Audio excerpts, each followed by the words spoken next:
an additional report that was sent out with the original agenda, but that was pulled just so that we could have a workshop before it comes back to the audit and risk. That report was in relation to an independent member and whether or not we wanted one.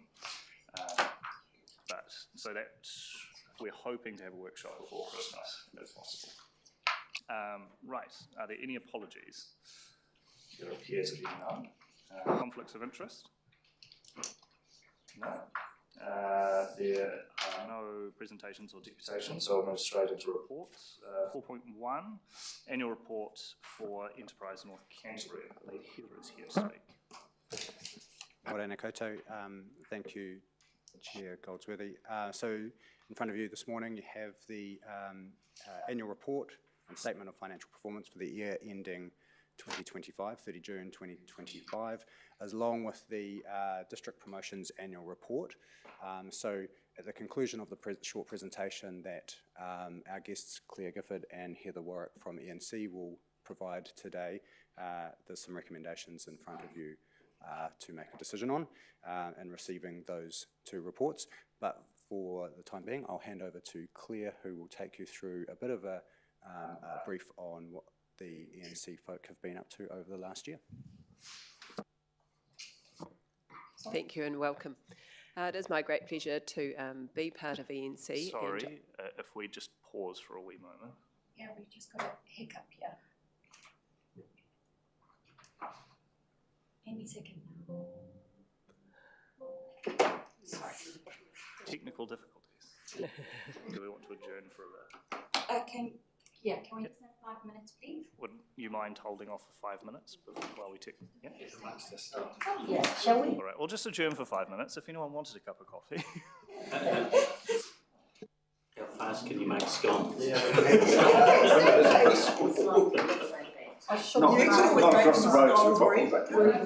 could always make some scones. Okay. Yeah. Not good at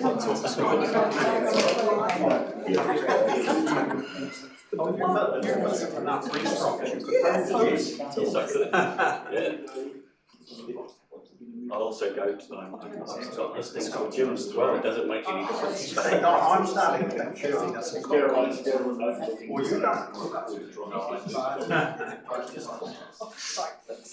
don't get home very often. He steps up. With my team speaking Hearing next Monday. Have you heard anything about cancer. Oh! Oh, yeah, you've got time off. An email yesterday. Oh, right. I'll be having an email, just get one, you suppose. It might help. I don't want to look at it differently. You know, I told you Riverside William Street. You did have those signs being put those signs being put right out into where the concrete bit comes out into the pedestrian crossing. Right into the road. Are you talking about the roundabout? No. William Street, South William Street, opposite the retirement village. Yes, under the Rivertown village. Yeah,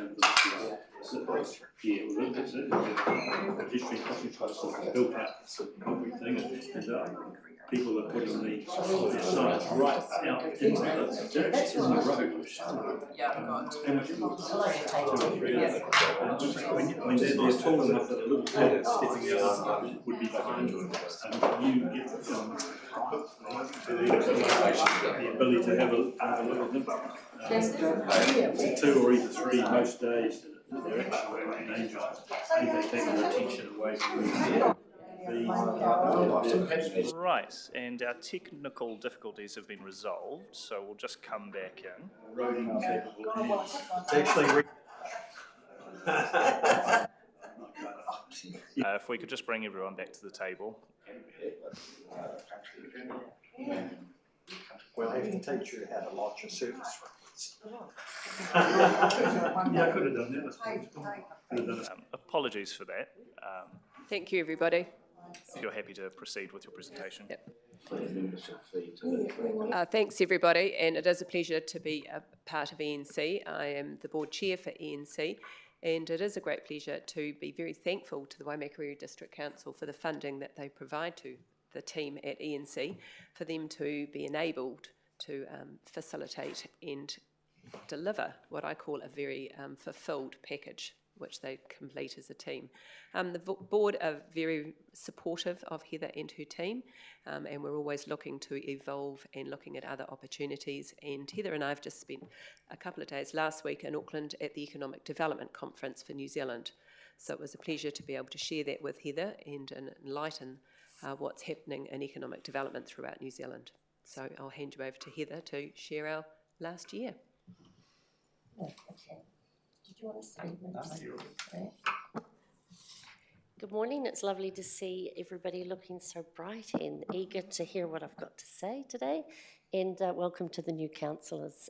Congratulations if I haven't told you before now. So this is, Claire and I, we're here today to give you a brief summary of the past 12 months. So we finished our annual report in end of June and it's now November and I'm aware of that. So I'm actually going to continue, I'm actually going to focus also on what our priorities are going forward in the next 6 to 12 months. This is just an infographic summary of, we have 3 core pillars, and this is the first pillar, a theme we would call it, to develop and maintain a strong regional identity. So in the past 12 months, November last year, we had 33 eateries and we ran the North course, and that was to bring producers and eateries together to showcase local food and beverage. We even get supermarkets involved who do local displays of produce in the local supermarkets, and we got over 864 ratings last year. We also launched the inaugural pie trail. Everybody loves a pie. It ran in July and we had an amazing uptake of 22 pie makers, and we got 365 reviews on the first year, which we're pretty happy about. But the social media campaign, which it was a social media platform that we profiled it on, and we had 62,965 reached on Facebook, and around 13,000 people visit our website to find more about the where the pie trail was, who was involved, and we actually were promoted and showcased on the Breakfast Show on TV1, national radio, and in stuff. So it was something new, and it was probably the first pie trail in the South Island and maybe New Zealand. And we were actually finalists at the National Economic Development Conference for the Best Practice Awards for collaboration. So it's nice to be recognised by our national peers at the gala dinner that we attended last week. We ran a Proud to Be Here campaign in August, and that was designed to shine a light on North Canterbury as a place where people and businesses thrive. We profiled 21 local businesses, so we did one every day, and we reached over 520,000 Facebook followers and on Facebook. And we have a hero video, which I think I've played here before, but if I haven't, you can actually go on to waimakariri.govt.nz website, and it starts playing straight away. And it's really motivational and actually pulls a lot of heartstrings about why people would come here and live. And that was actually played 57,000 times on our website. So our second pillar is what we say is our core business, and remains supporting new and existing businesses to grow and prosper.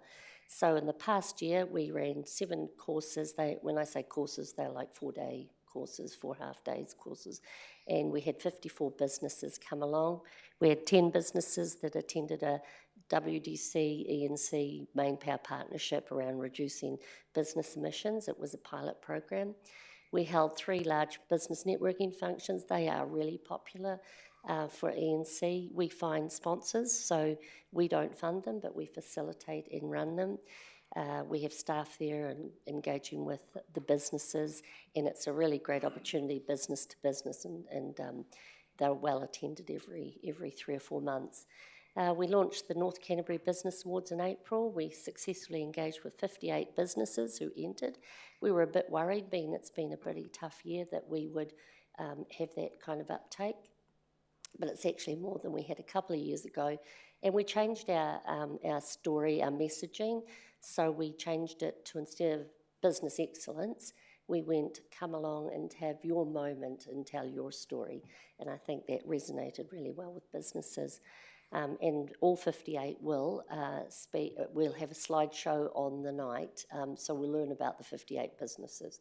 And then we announce the finalists and the winners as we go. We coordinated 9 sponsors, funded $6,000 each, 9 judges. It was a big coordination because every business is interviewed by a judge, because a lot of people can't write up a good plan, but they can actually, or an application, but they can actually tell the story about their business. And that sometimes changes the judging of that actual business for them. We have 375 people, that's a record number for us, attending the gala dinner on Friday night. And we're really thrilled that we were able to drop the price of the tickets, and I think that's made it more accessible to $150, and that includes a 3-course dinner, entertainment, and a dance afterwards. So, and it's all local food and local alcohol, wine and beer. We completed one-on-one capability assessments. We're funded by MB to do that. We distributed $85,000 worth of funding to 65 local businesses. That's matched dollar for dollar. We provide startup advice. That's something we're really well known for. It's one of Miles's specialties, and we did that to 86 prospective business owners last year. We also set up a free online business startup course, and we're the only economic development agency that has that. And 141 registered as a free online course. They come from far and wide, not just North Canterbury. And other economic development agencies put people in touch. Why duplicate what's already been done very well by ENC? And for the last 12 months, we keep a track of how many businesses we interact with, because I always say it's a team effort. We're all providing business support in every way we touch businesses, through campaigns, one-on-one, networking. So we interacted with over 1,415 businesses in the last 12 months. So our third pillar is grow visitor numbers and value to North Canterbury, and our focus is very much on Waimakariri. Janine and Zoe attended the Motorhome and Caravan Expo in Hamilton last September with over 23,000 attendees over 3 days. We've been told the Kaiapoi Motorhome Association car park's the second most popular destination for motorhomers. It has everything that they're looking for: cycle trails, supermarket, local pubs, walking distance to everything, jump on a free bus to Christchurch between 9 and 3. So it ticks every box. And, you know, Kaiapoi is very welcoming, and they do spend a lot of money in the region.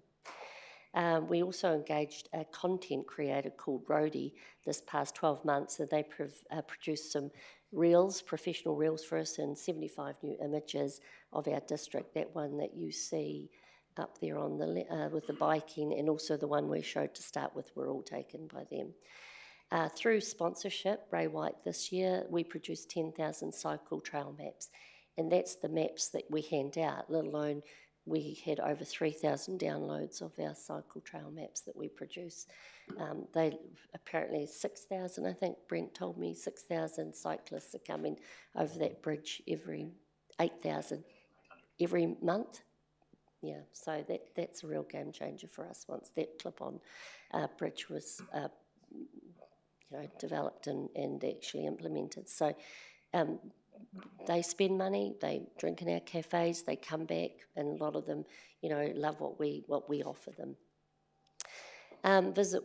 We run a campaign over each summer, autumn, spring. We're not really a winter destination, but we do those 3 seasons. And Janine and the team do that really well. We go through stuff and Facebook. It's all, again, we can measure, and road signage, the big billboards that they have. It's things that we can measure impressions, because you don't know if you're converting. It's about awareness. And so we ran we're in the process of running Gardens of Waimakariri, Again, we're hoping that the gardens will say they've had an uptick in that. And in February, we're going to be running cycle trails in Waimakariri. So our target is Christchurch. We don't have a big marketing budget, but we do get cut through. We produce a monthly events calendar that goes out to all of the local residents' Facebooks, so that has impressions of about 80,000 views. And we also fund local events with Waimakariri District's funding. Last year we funded 20 local events in the amount of around $50,000. Kaiapoi Eyesight made bookings of 308 and a value of 150,000. That's an increase in commissions of 38%. They met personally, face-to-face, with 1,400 visitors, and we get a lot of phone calls and emails. So just looking ahead, I've put it on a bit of a calendar over the next 6 months. Of course, this month we've got the 4th May North Course running. We've got the Gardens of Waimakariri campaign kicked off. We've got the gala dinner on Friday. January, we're actually going to run an outreach campaign. It's the first, I think a lot of people don't realise that the Business Awards made North Canterbury visit Waimakariri. I don't think they know that it is Enterprise North Canterbury. We have a lot of brands, but we, and people go, oh no, I've never heard of Enterprise, but have you heard of MAID? Have you heard of Visit? Have you heard of the Eyesight? They're all the things that we run and we own.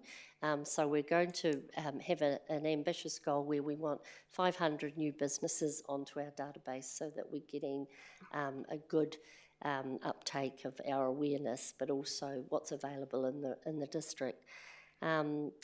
We have already 3,000 on our businesses on our database and 5,500 contacts, but and there is churn. There's businesses start up and close down, but we think that we can do more, and we can. So we're running an outreach campaign, and then in February we're going to launch a scale-up project. So it's a grant that ENC is going to give businesses, 7 at about 5,000 up to 5,000 each, for those that are innovating and growing. So they have to use that fund to scale up.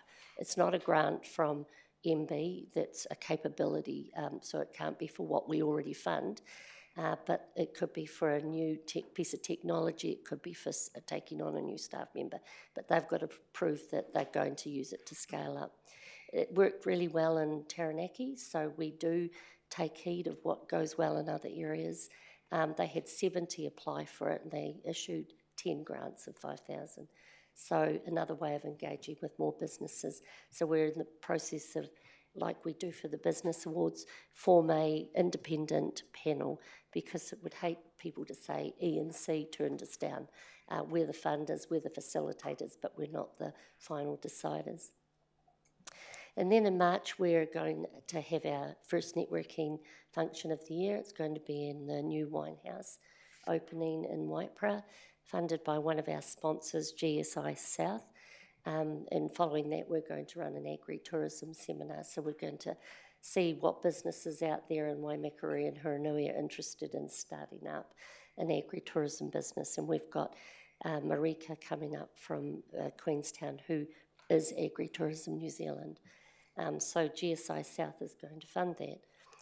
In March also, under the brand of Made North Canterbury, we're going to be attending the first time branded Made North Canterbury at the North Canterbury Food and Wine Trail in Waipara. We've got 3 local producers who want to do tastings and sales in a marquee, and we're also looking at developing made to graze platters, so pre-sale platters of all local produce, like cheese and bread and crackers and relishes and salamis. So they would be on pre-sale through the website. In April, and we've got our workshops, the cornerstones, our supervising and managing others, making marketing work for you. We just ran an AI workshop, and that was really popular with 18 attendees. And in May, we're launching our first inaugural business summit. So ENC is going to have like a mini one-day conference in May. We've already got our speakers, and we'll have keynote speakers in the morning, And in the afternoon, we're going to run 4 workshops in succession, so they get to choose 2 for the afternoon. And it's going to be around sales, e-commerce, finance, leadership and AI. So it's just another way of bringing businesses together and E&C working with one on many. So our impact. E&C provides and stimulates local initiatives and tailors solutions for local businesses. We're always aware of making savings and efficiencies in all we do and make our programs affordable and accessible. We'll only be charging $100 for that full-day conference. We're solid performers at leveraging sponsorship and user pay funding, $160,000 last year, and government funding of $180,000. We are your local economic development, who we are also an initiator, facilitator and leader in your region. So we thank you for your investment. Thank you. Thank you very much for that presentation. Are there any questions of E&C? Councillor Fulton. Thank you, Mr. Chair, and thank you, Heather, for that report. I've just got a few things in the financials I want to pick through. There, Mr. Chair, there are probably, just to give you a few minutes, there are a couple of things quite significant as far as I can see. One is the cost of providing goods and services. This is the year on year, 2024-25.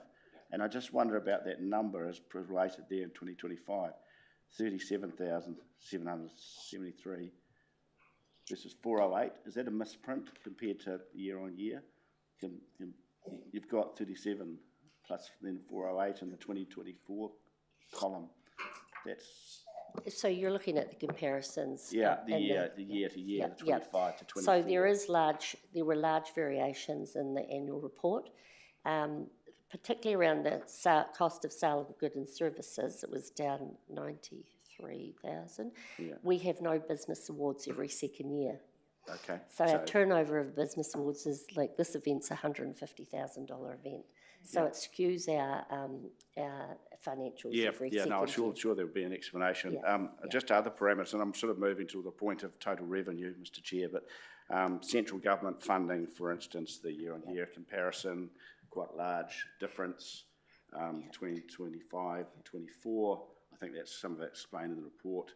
Other grants and donations. I suppose my question is, given the revenue and the stated net deficit for this year, how solid is the platform and the income streams? You know, the revenue coming in, the cost of operations. What would be your assessment of that? It's been solid and it will remain solid. We had a real huge fluctuation on 2 government grants. One was the DIA, Department of Internal Affairs, gave us $300,000. And so we got to spend that over 2.5 years. This financial year, it went down to $33,000. So $300,000 down, and it was progressively pulled down as we were upgrading those cycle trails around the district. So that took 2 years, and all the signage. So we spent the last $33,000 on signage because there's no point sending them out on cycle trails if they get lost. The other big grant we received was $172,000 from the national, Labor government, and it was for regional event funding, and we've just distributed all of that as well. So I think I've told you, or I've spoken about it before, when national comes in, the money dries up. They don't throw money around like Labor. So when Labor comes in, we all go, oh, here comes the money. And they always provide more opportunities than national. National comes in and brings it all back to central into Wellington, and we haven't had any government funding this year. We do get $83,000 every year, $63,000 every year to pay for Guy's role, which is our one-on-one capability assessments, and we do get that grant every year of around $80,000 to give out to businesses. So that's stable. We've signed that up for the next 5 years. But any other grants, we have to pitch for them, and there's nothing to pitch for at the moment. So as things come up, we're always looking for funding.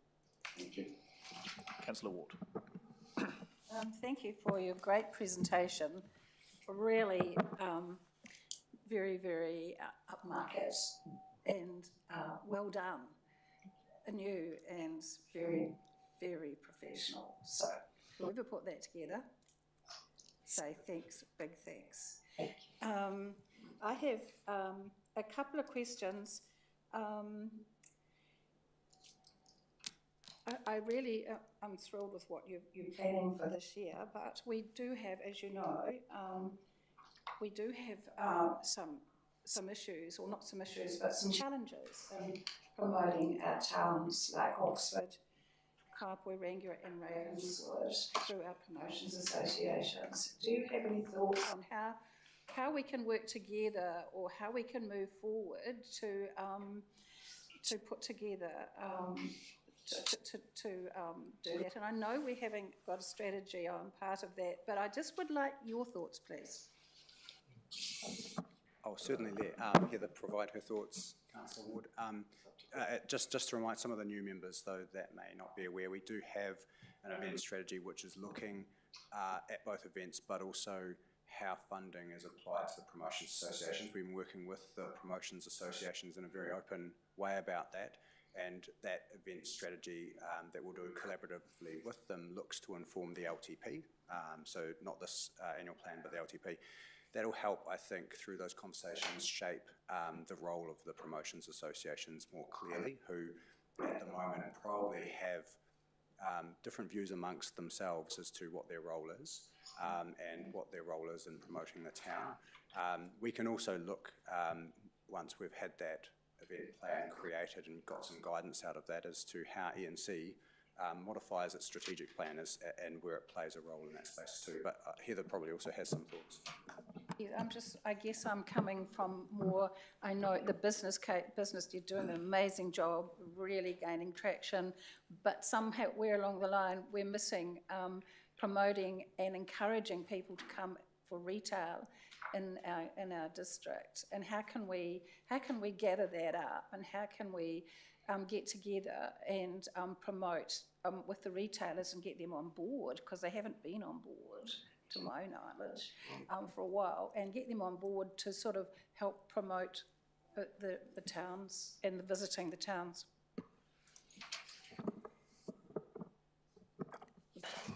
I'm trying to be diplomatic here. Every town has their own promotion association. It is funded by the council, and they have strengths and they have weaknesses and they have changes. And whereas E&C doesn't change, we're stable, and our role is to promote the region, so people come here and visit and events in our towns. It's what those promotions associations are paid to do within their towns, that, you know, collaborate those businesses, or, you know, business association, or are they a business association or a promotion association, or they just run centre parades, or, you know, I think they have had full range of what they want to do with the funding rather than what's expected of them. Whereas I come here every year and I give you a full business plan and I report on it, and I'm audited, and it's all very financial, but it's also very targeted. So I think that until the council's very clear what they want from their promotions associations, I do want to say I work with them all. I meet with them all. Went out to Oxford just recently with Tim. We fund them, you know, we've given them funding for different events in Kapoi and Rangiora, but not for the coordination, but for the promotion, because the more we can promote those events, the more people come out. So we do work in partnerships. So I'm, you know, I respect what they do, but I think they're just, it's a hard road.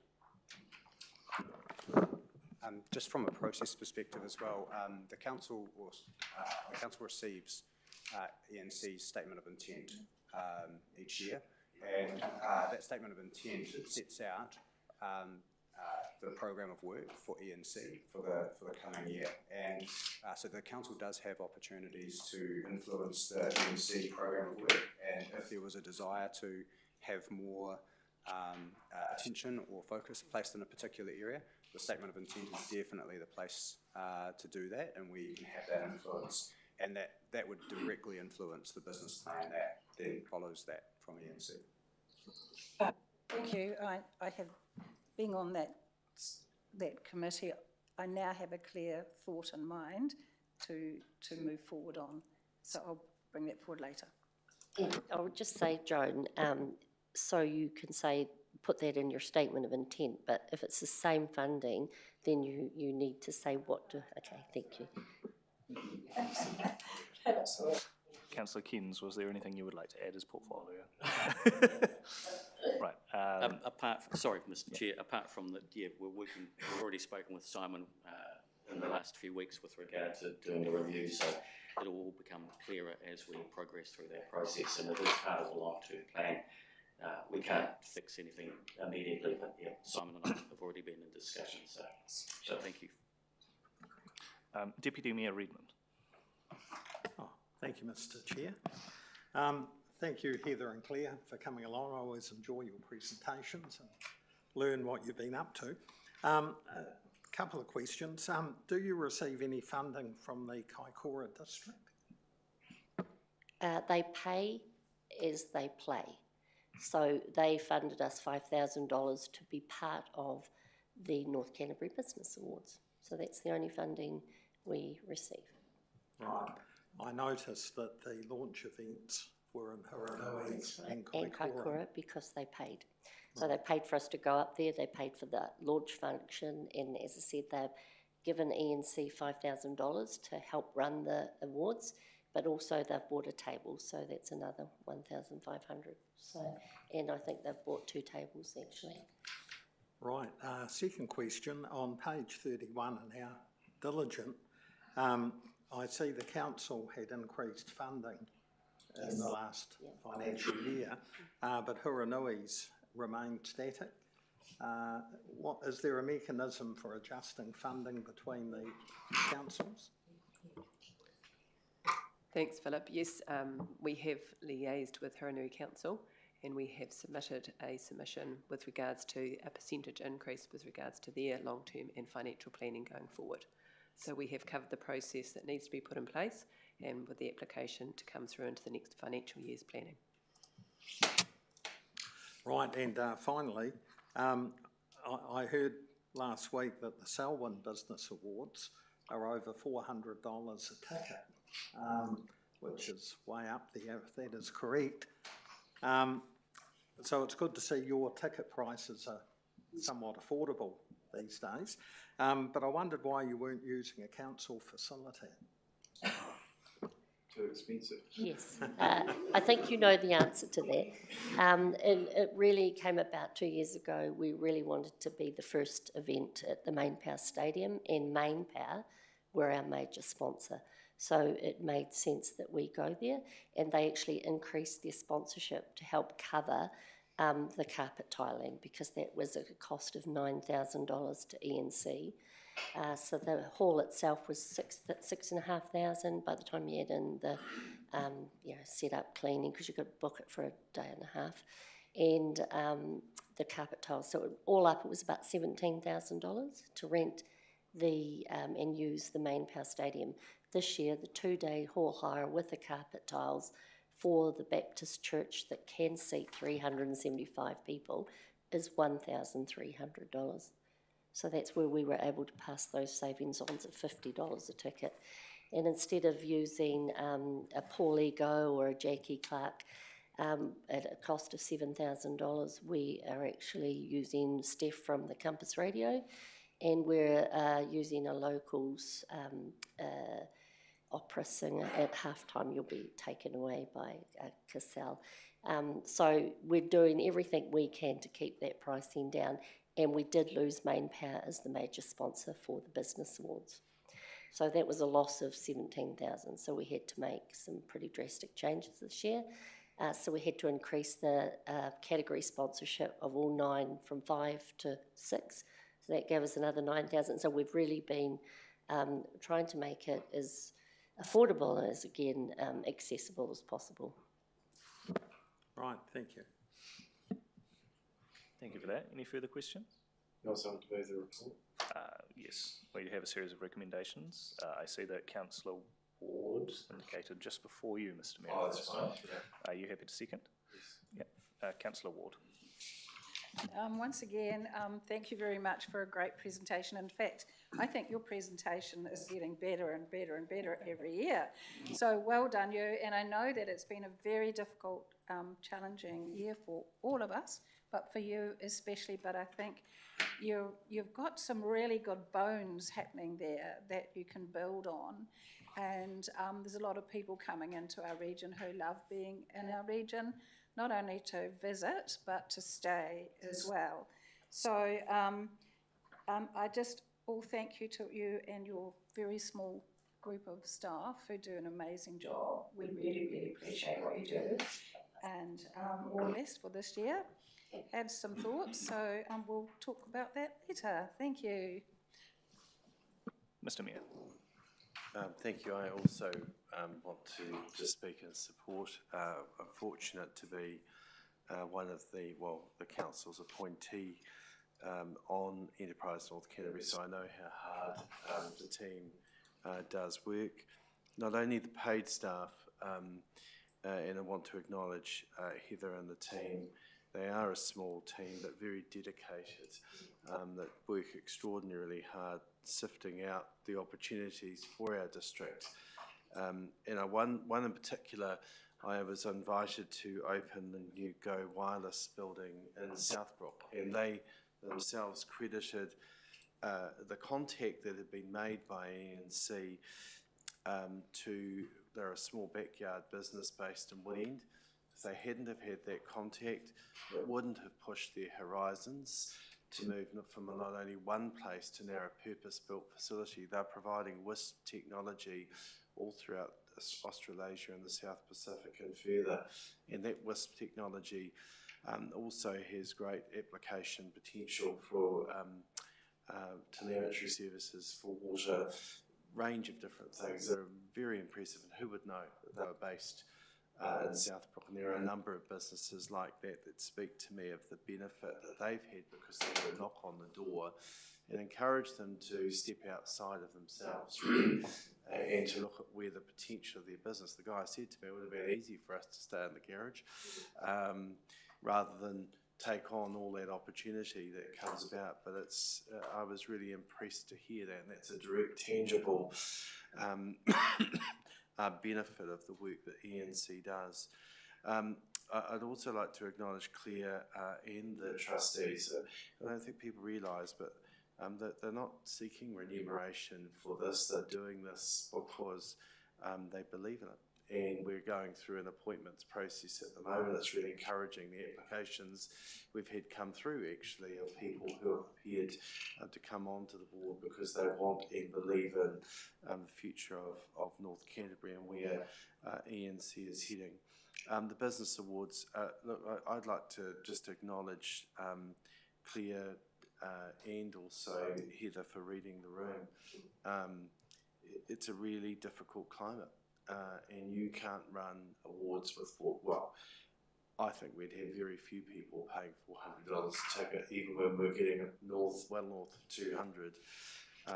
We're starting to get really expensive. So to our councillor trustees of the Sport and Recreation Trust who are operating our facility probably need to have a wee look at those costs with the trust, because it is starting to get quite expensive for people to get in there with all the costs. And that was one of the real reasons that ENC made the move there. Wasn't because they didn't want to be at the venue, but it's just the cost of factoring that into the tickets. Once and just going to a venue, you have to look outside of that. So I think they made, and I supported the call to shift. Because while it's got lesser numbers than potentially could be there, the reality is it's the cost and getting people there. And we've bought a table. We'll have the Deputy Mayor there plus 4 councillors, and I will be there later in the evening myself. So there'll be a good turnout from our council supporting that event because it is, I think, the right thing for us to be there and supporting business and business awards, but keeping those costs reasonable in the current climate is really important. Promotions and funding has already been, Councillor Ward highlighted that, and I encourage Councillor Ward to have a conversation with Councillor Cairns about any ideas there, because with your experience, Joan, I think that would be very useful for Brent to hear particularly, so he's factoring it into his work, because it's a big piece of work to be done. And the future of our promotions associations, well, that's been in conversation as long as I've been on council over the years, where they've ebbed and flowed. But they, just to acknowledge, those promotions organisations are also made up of volunteers who are doing really good work. And RPA did need to retrench as they saw it, and that was after a consultation that they undertook. They made that call. I think Councillor Ward's right. The gap in retail is missing. And what fills that, and who should be playing that role, including where our retailers fit, and that is a really valid conversation that needs to be had. But around what those promotions organisations do, they do report to us every year, and they are accountable for the funding that they receive. If we want to change that, it'll be up to this council to make that call, and Brent's up for it from what discussions we've had, and certainly the conversations he's had with the fellow promotions groups. They're ready for that conversation, so now's the right time. Just with that, our council is the major funder of ENC, and I will continue to support us being so, because of the good work that they do out there. There is many businesses, as I mentioned earlier, that do credit their growth and where they're going with that direct involvement. So it is tangible, it is measurable, and I agree with Joe in the presentation here today. Indicates that very clearly, the value that is shown there. So thank you, Heather, Claire and team. If you could pass our thanks on to all for the work that's going on to support business, promotions and all the other activities that you do. Thank you, Mr. Mayor. Any further speakers? Councillor Fulton. Thank you, Mr. Chair. I think it was a valuable explanation you gave, an answer to my questions about the revenue streams, funding environment and the platform that we've got. I realise there's a sort of a, you say, potential interchange between different flavours of government, but as long as we do have consistency and stability wherever the money may come from, and it aligns to our strategy and all those good words, then I'm quite comfortable with that. Just a quick comment on promotions associations. I don't want to steal the thunder of our promotions portfolio chair, but Oxford, for example, I'm quite optimistic sitting on that body, and as I have done for the last 3 years and continue. For instance, we've just signed up to a revised constitution, and sort of modernised our probably the operation there a little bit in terms of the governance. And also we've broadened our membership base as well. So we're making it much more outside the town sort of boundaries. We were very, very geographically restricted. But now it's really business interests in the wider Oxford area. So that really gives us some opportunities for home-based businesses, all sorts of operations, to be part of a dynamic business group. So that's a bit of a plug for Oxford. But thanks. No, it's a team. It's been a team effort, and as you say, it's a very much a volunteer-led group, a tiny group, but small and mighty really. So, but ENC, well done, and happy to support the recommendations. Thank you. Councillor Doody. Thank you. Thank you very much. It was having just taken time out from council and then come back again, and your report, I'm absolutely blown away with what you're doing. It's well done. It's very, very good. Thank you. Credit to you all. Deputy Mayor. Thank you. I too would like to acknowledge the good work that ENC does, and you and your team are very highly regarded in the district. One of the things that I find particularly good is that when a business is struggling, I'm more than happy to refer them to you, and I've never had a complaint back, so you do good work in that space. So apart from everything else that you're doing that we've seen, helping existing businesses, is a very important part too. So thank you. Thank you very much. There appear to be no further speakers, so in the interest of time, I will not speak to it. I will put those recommendations. All those in favour, please say aye. Aye. Those against? Carried. Thank you for the report. Have an awesome day. For your time. Next on the agenda is 4.2, Annual Report for Te Kohaka o Hara Trust.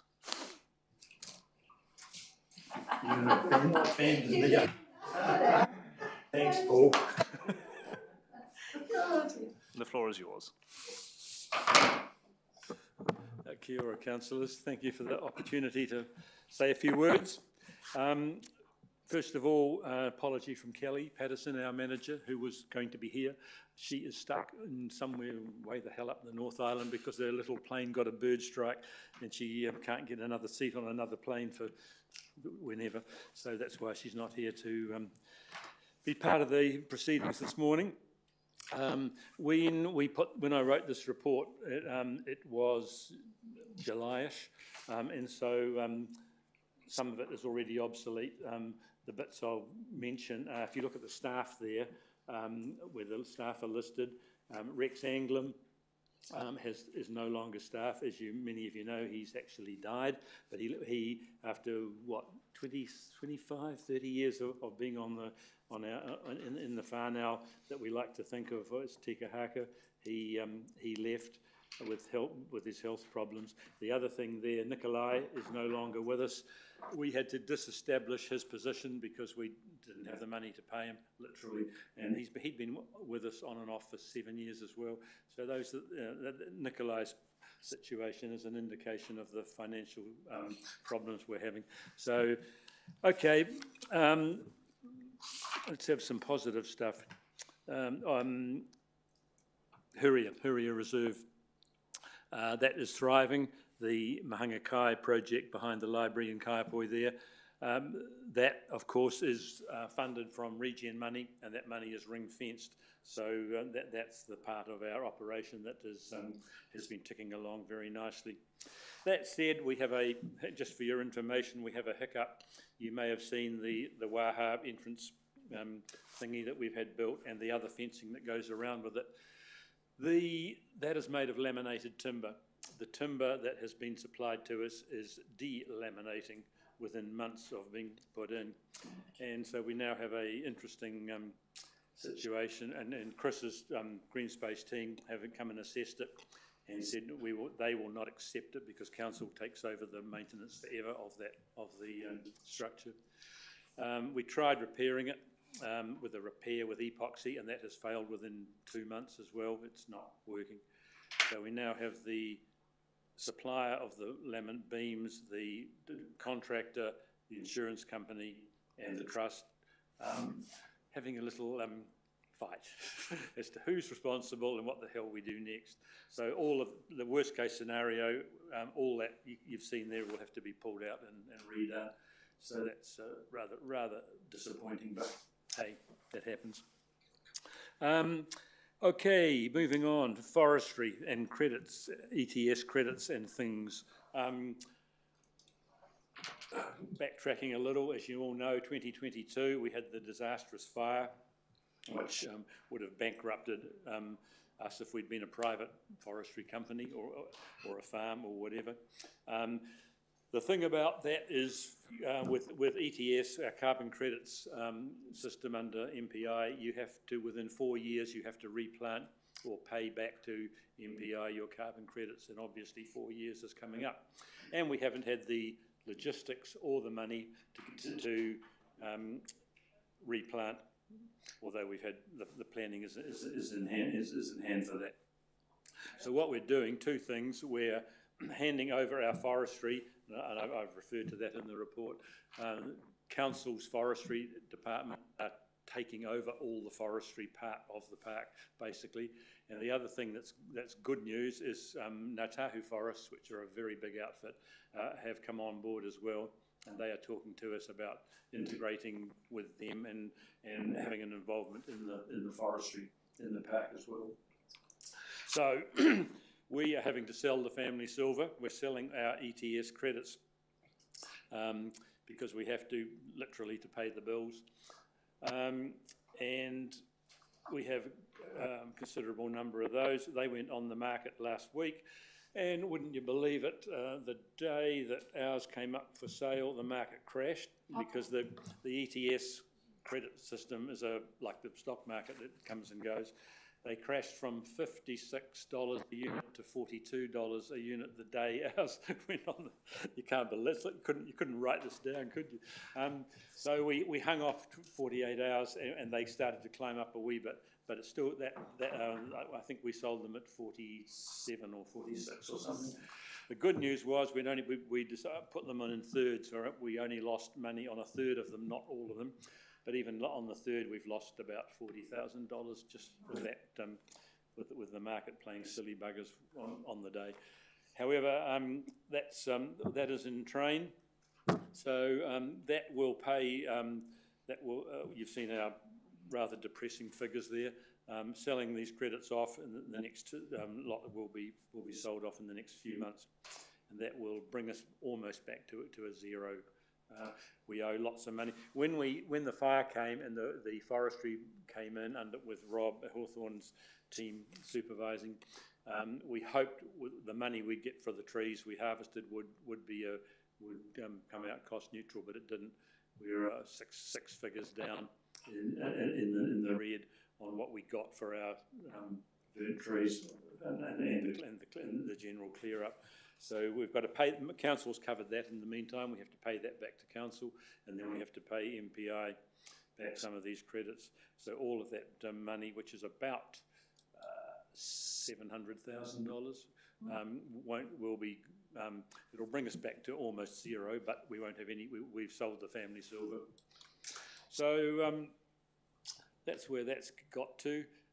So the general climate, the general financial climate of the trust, as you all know, we've been struggling for years now. In round figures, the trust has about 50% funding from council and about 50% from other sources, grants and other money coming in from outside. And that money, as we all know, has dried up dramatically to almost zero. And to make that worse, at the moment, the iwi are not contributing anything towards our operational funding. So, and as you've seen, our staff members are down from 7 when I took over to 3, and we've had to slash all our KPIs down to maintenance. We're basically just hanging in there, treading water, doing maintenance only stuff. So. Yeah, it's not a good financial time, but we're okay. And there are a couple of lights at the end of the financial tunnel. Jeff has been working with us to come up with some cunning plans, yeah, we've got some things in the pipeline involving property that we may be able to draw on in the next little while. So yeah, we're hanging in there. And any questions? Preferably not about the finances. Thank you, Al. We had Councillor Fulton first, then Councillor Ward. Thank you, Mr. Chair, and thank you, Al. Good to have you back. Sounds like you haven't left, really. I just wondered about even the tentative entry of Ngāi Tahu Forest, particularly being a commercial entity, how that changes the governance dynamic and also the finances. You say that on as a partner, Ngāi Tahu was the interest there.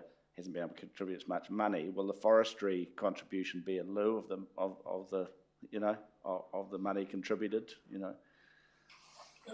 Not determined yet. It's early days. At the moment, the big boss of Ngāi Tahu Forestry has come and talked to us. He's lent us free his number 2 forestry expert consultant to help with working with Rob Hawthorne to come up with the plan. We haven't got. Yeah. No, you can see where the question is. You're saying, we can't give you cash, but we can give you that. Yes. The iwi will regard that as a contribution, I think. Is that what you're asking? Yeah. Yes, in lieu of. I think that's the way they'll... Will that be stated and agreed? And is that something we'll come back, that we will understand what the relationship is and what the terms of that are? I mean, I'm not sure. I know it's early, yeah. I'm aware of your concern, yeah, we'll... Okay, that'd be great, thank you. Councillor Ward. And that was really along the lines of my question as well. Really, their contribution of $67,879 for last year, $26,505 compared with ours last year. How can we encourage them to maybe come on board with more, because Ngāi Tahu is a very wealthy organisation, and surely they have a responsibility to... I'll get Jeff to answer. He's been working hard on that. To really support because their dream, really.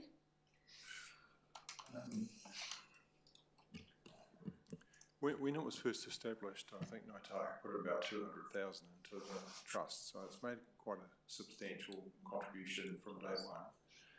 You've got to remember they've got 3 trustees on the group as well, which are also feeding information back to Ngāi Tahu, because they've got a responsibility to Ngāi Tahu to provide feedback through their mechanisms and so forth. So we will just need to keep on probing to show them the benefits of the trust. It is a trust which is 50% owned by council and Ngāi Tahu. Yeah. So it's just a matter of presenting what that forecast and plan looks like again, and trying to get them on board to fund some of it. Surely, being Ngāi Tahu, surely they would have access to government funding that we wouldn't have, so that they could contribute fairly to what's happening and to support the operation. Surely they'd have access to funding that we wouldn't have. You'd hope so, but as I say, it's a matter of making that approach back to them again and keep putting it in front of them. I think they've also had their challenges in the last few years in terms of their returns, and that's why the money's effectively dried up. It's just a matter of putting it in front of them, and we're in the process of doing that. I think we've gone back quite a few times, and we'll do that again. Yeah. Well, I know that you and Al are the best people to deal with that very delicately and nicely, so that hopefully we can get them on board with a little bit more support. So thanks for your efforts. Thank you, Councillor Ward. Deputy Mayor Reedman. Thank you, Mr. Chair. Thanks for coming along, Al. I understand the position that you're in. I guess you're in survival mode, and you're too important to fail. In paragraph 1.5, you're hoping to review your financial deficits and bring a report to council. Do you have any idea when that may be?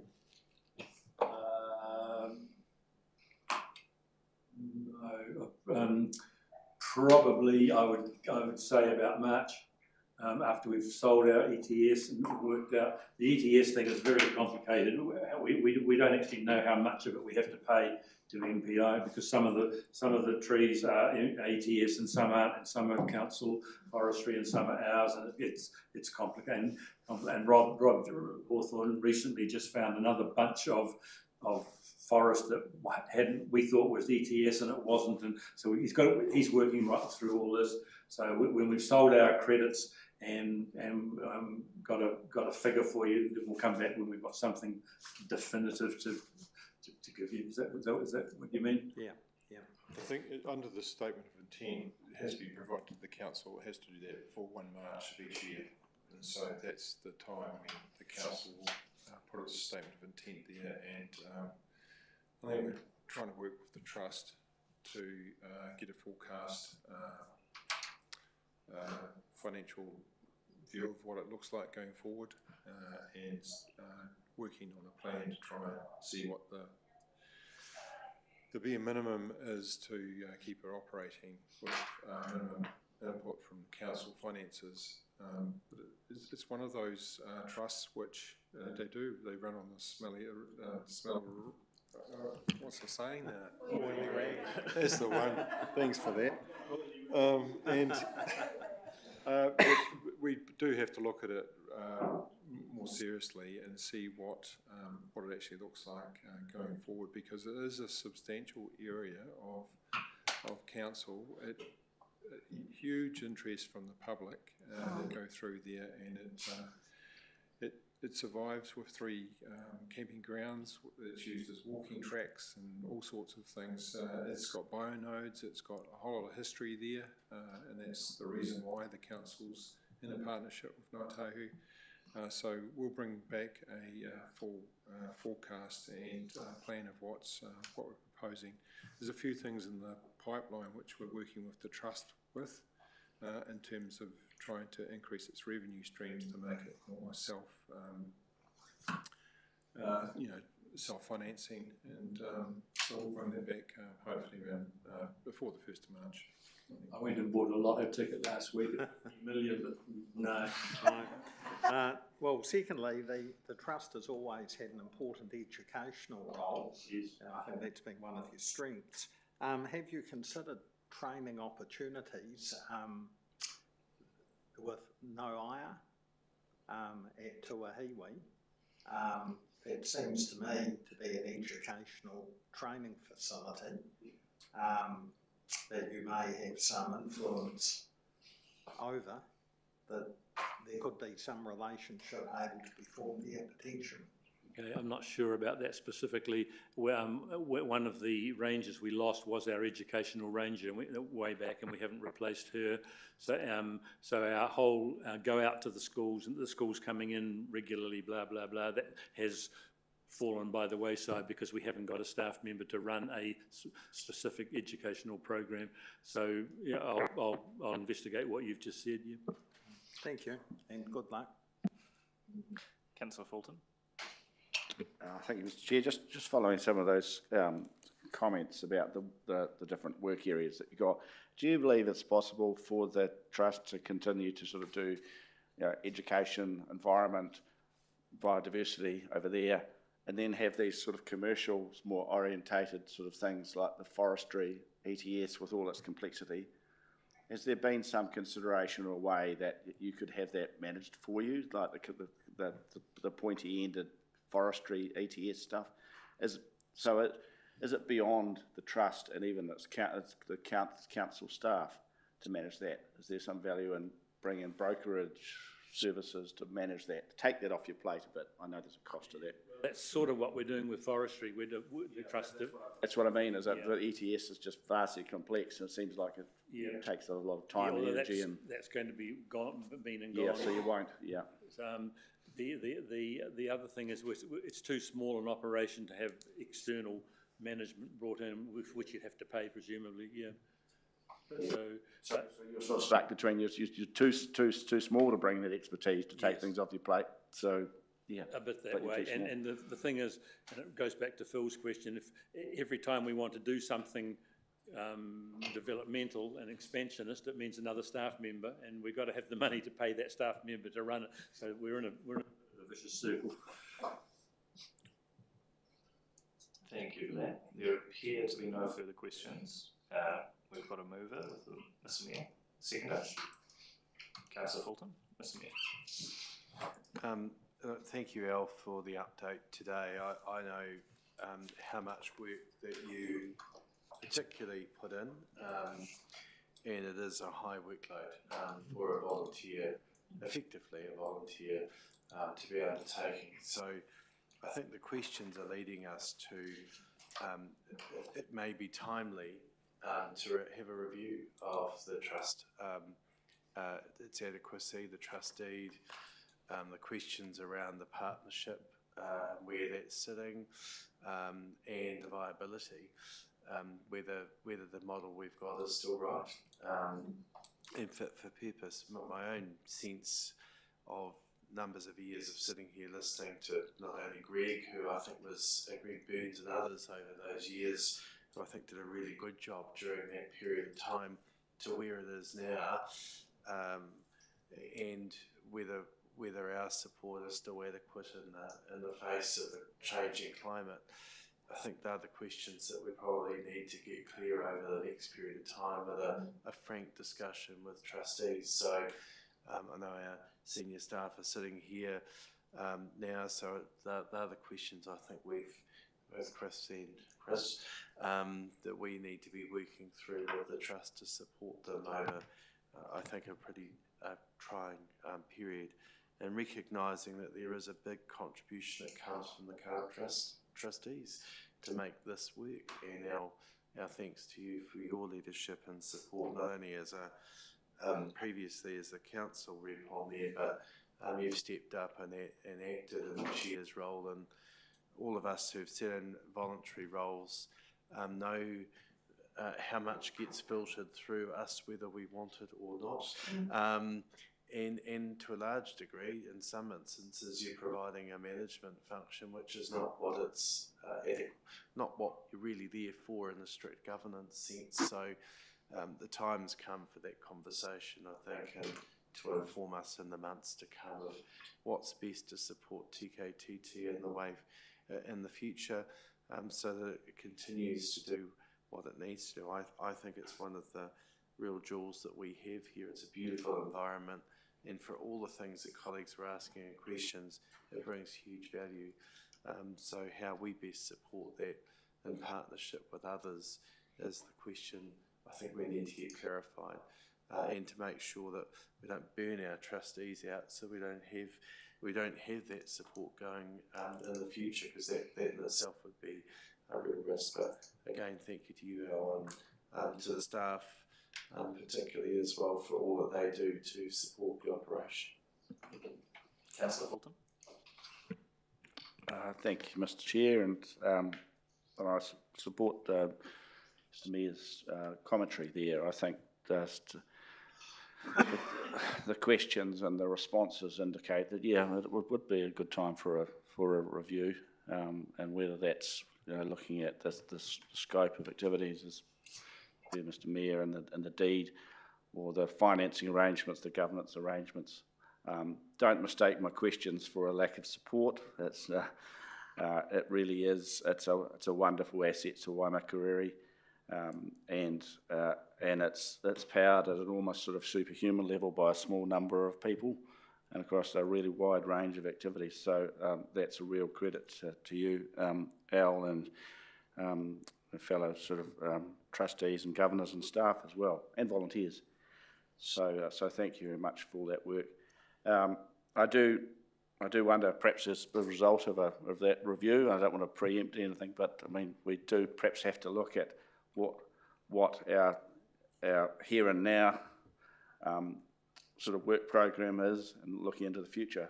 I think I'll quote back yourself, is it Thomas Carlyle? I think at the end of your report, you talked about living in the here and now, and as opposed to looking into the future. Obviously, we've got a responsibility to do both, but yeah, you are in a pressing sort of financial bind, and also there's some governance considerations to look at there as well. I think probably leave it at that. So thank you for the report, and yeah, more work and more scrutiny to come in the best way possible. Thank you. Thank you, Councillor Fulton. Any further speakers? There appears to be none. I'll put the motion. All those in favour, please say aye. Aye. Those against? Carried. Thank you very much, Al. Thank you. Thanks, Al. Well, you are. Item 4.3, Audit New Zealand reports to the Council.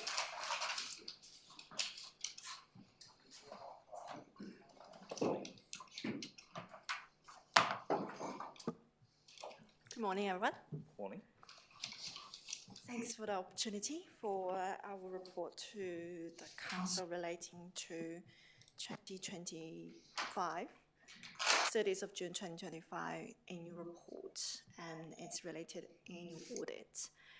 For anyone don't know me yet, I'm Yvonne Yang from Audit New Zealand, a audit director in Christchurch office, and I have been appointed auditor for Waimakariri District Council since 2021. So 2025 is my 5th year for the council. We have provided signed audit report on the 7th of October 2025, which is last month for the council adopted its annual report. And this report is retrospectively presented to the Audit Risk Committee around all matters relating to that annual audit. Overall, I want to acknowledge we have been having a really good audit for the 2025 financial year. Management and our audit team, we have been working constructively and collaboratively.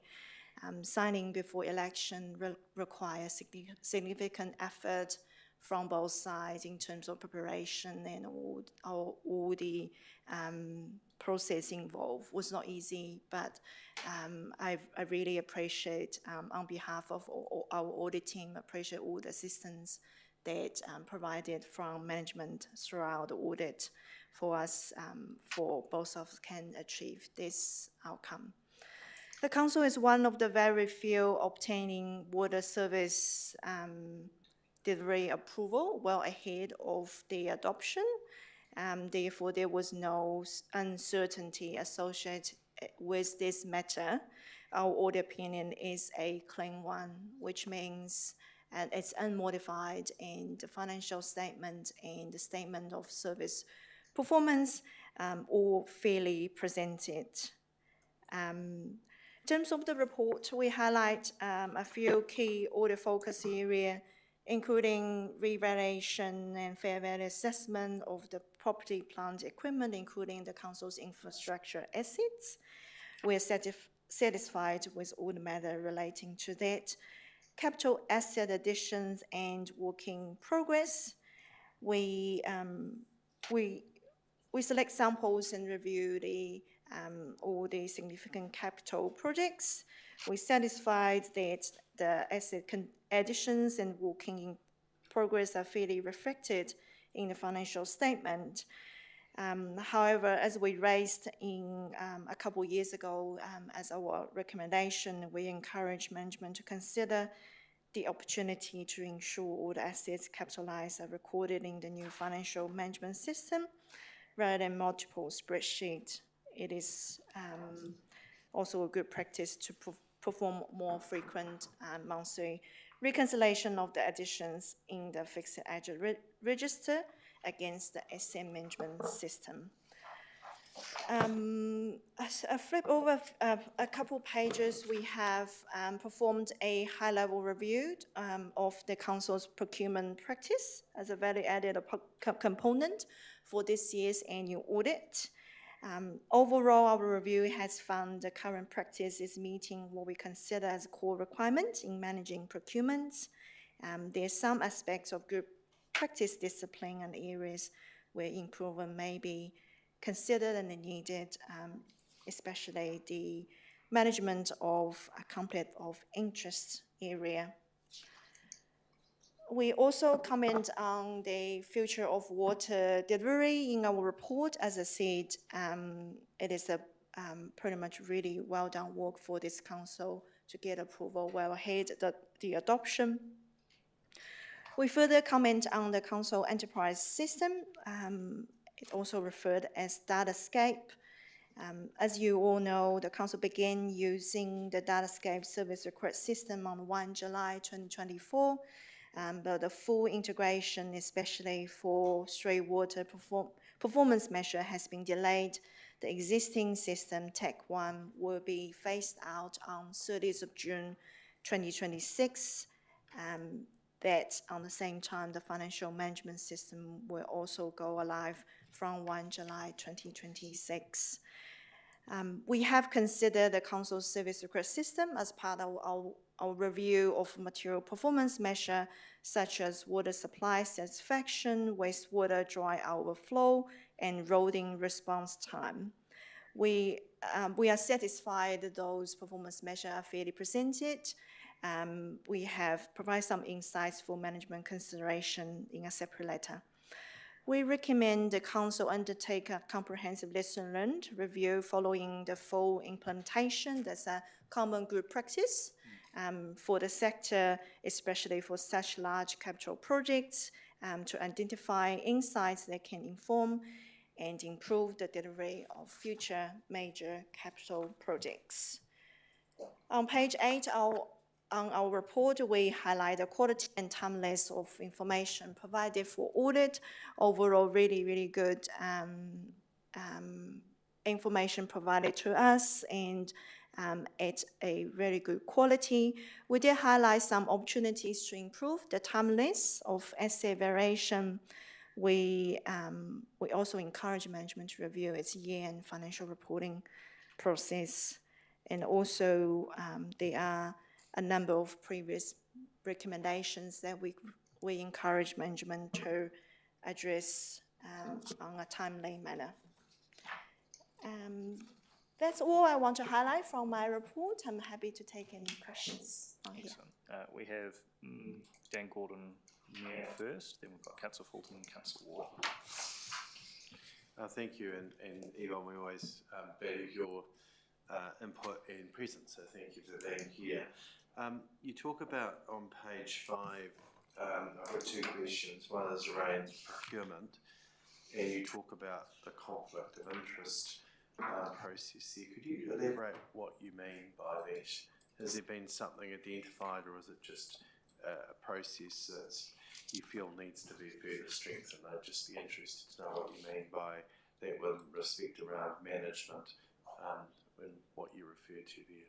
Yeah, sure. So it's more around the process, and also from staff level understand the policy that what's required.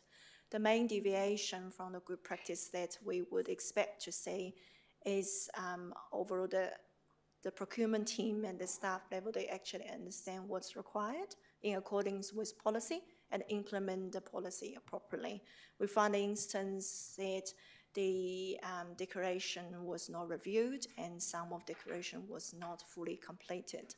However, we have not found any instance of breach of the conflict of interest policy.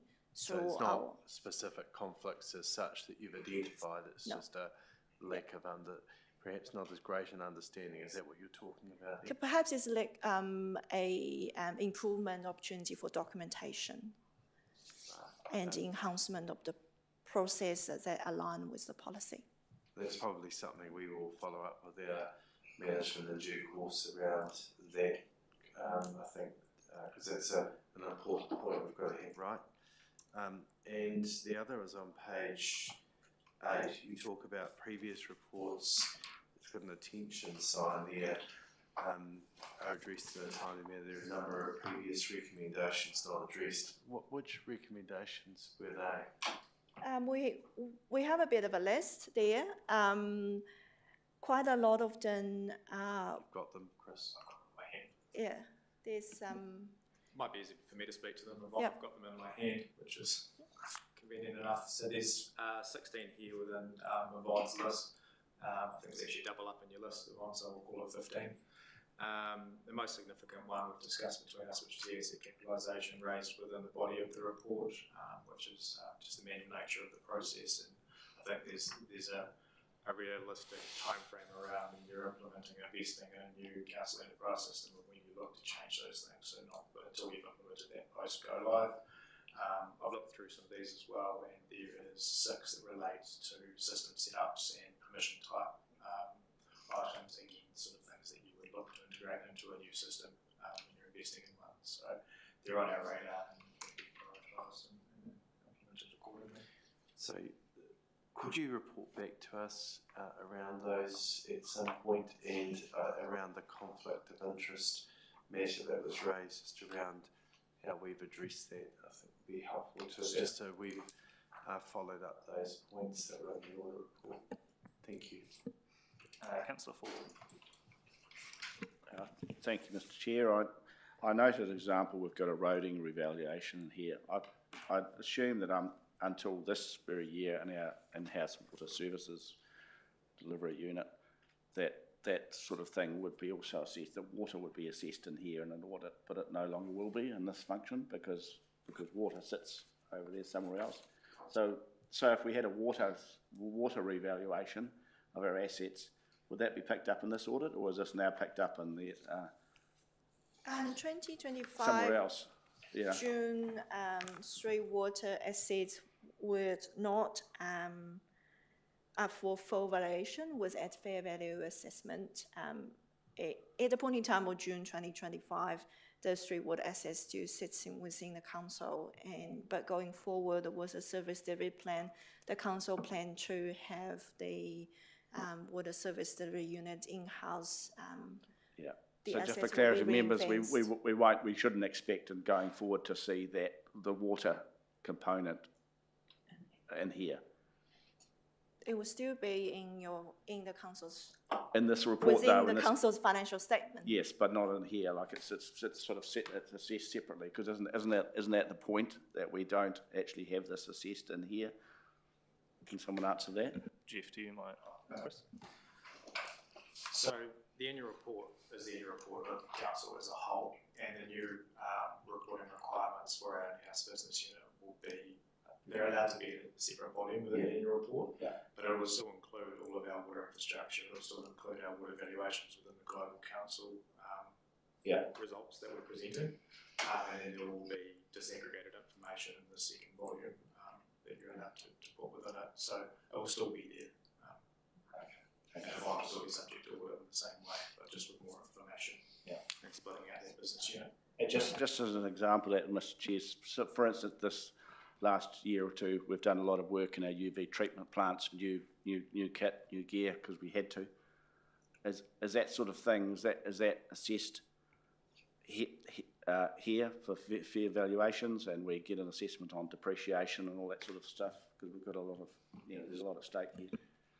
Well, what you've got is the UV that was commissioned prior to the 30th of June will be included into the accounts. Anything that's after that will be in the new. It's the new one. What Chris just said about the reports and planning, our understanding at the moment is that the Water Services Act, it's been written in a way for more a CCO than an in-house business unit. So therefore, at the moment, we're understanding that we have to do literally a full set of accounts and an infrastructure service delivery plan for the 2, in our case, 3 waters. When we come to actually consolidate it, it will be consolidated into the council's accounts, much like you would see with the CCO, is my understanding. But it's a sort of a working picture at the moment, and my view is that we would show both. We would show it as a separate as we were required to under law, and then we would incorporate it into our own as well. Now that point's going to be debated, I would suggest, because we've been specifically in the Act, it seems to write that you keep it out and you only consolidate at a high level. So just to that wider point, so in practice we might end up operating more like a CTO in terms of financial reporting than we perhaps thought. No, I think more of a hybrid. We'll be certainly taking the advantages that we've put in our service delivery plan by doing this in-house, and that shows that we've got, I think it's about the 3rd cheapest water on average across the country, and so we'll be making sure that we keep those advantages, but we have to abide by what the law says, and we have to provide separate documentation that refers to the 2 waters or 3 waters, because we've included the drainage in there as well. Thank you. Councillor Ward. Thank you, and thank you for all the support that you give us. But I'm just sort of wondering, how many times this year have we been audited? And I see that we've been, there's been 2 stages done this year. Is this necessary? And when our annual plan is really in line with our long-term plan figures, I just wanted to know why we seem to be always being audited. Yes, our audit is completed in 2 stages, or perhaps 3 stages: planning, interim, and final. It is a way of we keep in touch with management and get all the updated information, but also we started the planning early on, so we get on top of things and we can bring work forward before year end. Obviously, there's only 4 months after year end before, in between the balance date and the statutory deadline, and also management needs time to prepare the annual report. That leaves the auditor very limited days and weeks to finish the audit on time for statutory deadline. Even for this council, wanted a pre-election adoption day. So a lot of our work were performed prior to balance date, so that we call the interim visit. So overall, it's one audit. It's just us spread out the time and effort to different time to perform a part year testing and to bring work such as fair assessment and valuation work before balance date to ease the flow and pressure to both of us. So does that happen to every council in the country? Yeah. Thank you. It's a very common practice for the audit. I was just going to add, we're required to under the Act. So the Local Government Act specifies we have to go through these audits. I'd have to say also that this is probably going to be the last time that we see our director here, because she's coming up to 6 years, which has gone pretty quickly. And I'd just like to thank her for she's very pragmatic in her approach, and has always been the way that it's presented to us to correct things is being done in the right manner, and we'll miss you very much going forward. So we'll look forward to whoever the new director is and trying to make the same relationship with them. So thanks very much. Thank you, Jeff. I really enjoyed working relationship with everyone in the council, or risk committee and management as well. Thank you. Right. I feel like that job to set. That was at the end of the decision, but we've just got one more question from Deputy Mayor Redman. Thank you, Yvonne. I'd express my sorrow that you're leaving us. We seem to have had a good working relationship with you and Audit New Zealand, so all the best in your next assignment. On page 89 in our diligent, you refer to the service request system, and we currently have Tech One and Datascape, depending on what we're looking at. And what got my attention was you mentioned roading response times. Is that related to the system of dealing with service requests, or the actual response time by the contractor? Are you able to elaborate? Yeah. What do you actually mean by that? And I'll just mention that I'm the roading portfolio.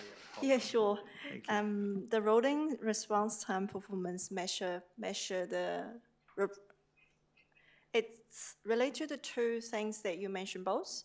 So it is the service request system that dealing with the service request, but also this performance measure the response time that starting from the service request was received and when the contractor actually appropriately respond to the service request. So it's both of them and that reflected in this performance measure. So we review the service request system. It's their point in time for 25J, both Datascape and Tech One ran parallel to support each other. Obviously, the Datascape was just implemented and at a kind of a pilot stage. So we heavily rely on the Tech One system still, same as previous year, to test and assess the service request in relation to the rolling response time and get the supporting information around the point in time the contractor respond to the service request on a sample basis. Thank you. No further questions. I'll ask the mover of the recommendations. Councillor Fulton, seconded Mayor Bolton. Thank you. Councillor Fulton. Thank you, Mr. Chair. I think as usual, Yvonne, for the last six years, or certainly the time I've been here, inclusive, that you've been very comprehensive in your work, very responsive to our questions. Some of them are sharply financially angled, as you'd expect in this committee, all about sort of cost savings and deliveries and performance. But I think you perform a very valuable service for us, and I think we're probably in a position now that we've got a really good oversight of some of our key assets. Roading was an example, as the Deputy Mayor touched on, roading revaluations. It's fantastic to get that insight as to how evaluations are moving. I know in the water area, the area I'm stepping into as portfolio holder, I'm absolutely going to cling to this sort of information at a high level. It's very valuable, and to all of us as well, just to see the value of our assets, how we account for them, how we make best use of them, and just as importantly, how we explain this information to the public so they understand what council does and how it delivers services. So thank you very much for your part in that. Happy to support the recommendation. Thank you. Mr. Mayor. Firstly, just want to address the point raised before by Councillor Ward. It was a point that was raised last week at Rural and Provincial, is around the audit requirement, and that if there was a direct way that government could actually save councils a lot of money and time in Audit New Zealand capacity issues that we know they've experienced at various times, then perhaps relaxing some of that audit requirement is something that they could look at a national level.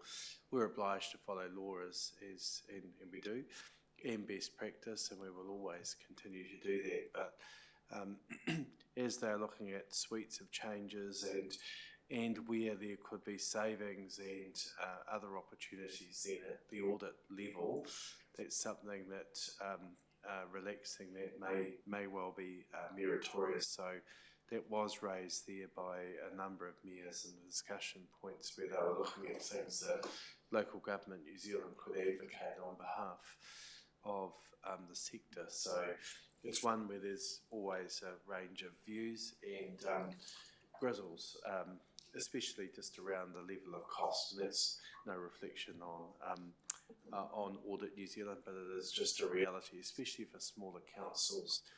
We're not going to say it's insignificant for us either, but we've always appreciated the way in which, when we've raised those issues, they've been addressed. Thank you for the points that have been raised, and we've, I think, been well traversed.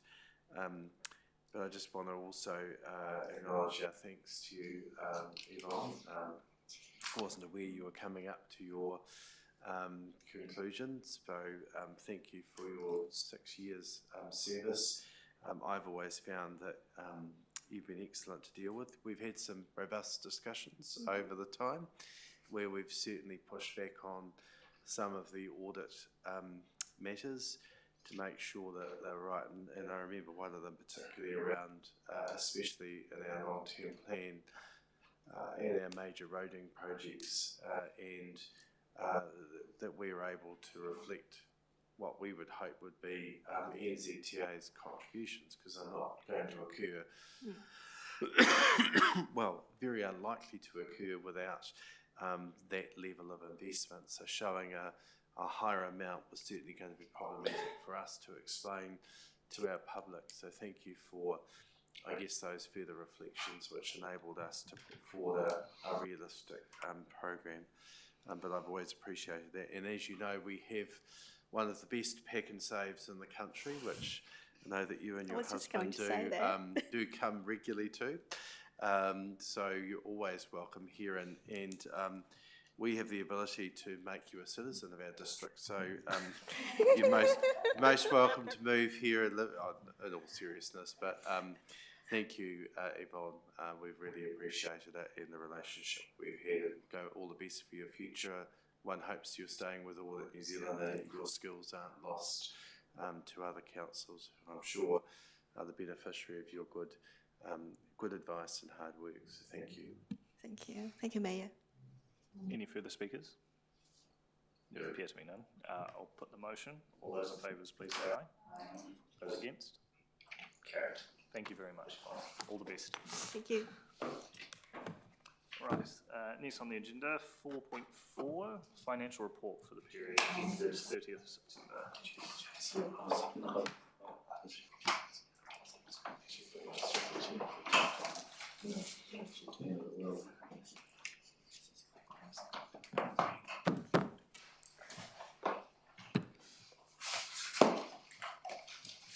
Good morning, Paul. Kia ora.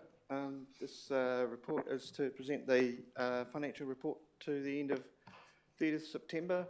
The surplus was 0.4 million against the budget of 2.2 million. The main reasons for this difference is between subsidy and development contribution revenue was under budget, and roading maintenance work was over budget. There's further information about that in the body of the report. Debt was at 210 million at 30th September and still is. That's external debt. The forecast for external debt is 256 million by the end of the year. What we find is debt usually needs to be raised in the second half of the year when the construction happens in the capital program.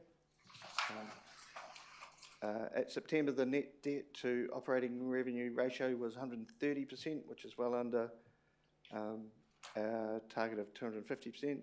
And interest costs was 7.5% of rates compared to the budget of 8.9%. Are there any questions on the report? Any questions for the report? Councillor Ward. You mentioned that your debt by the end of the year up to 256 million, it's 46 million. Is that realistic? If the entire capital program is finished, that would be forecast what we would need to raise in debt.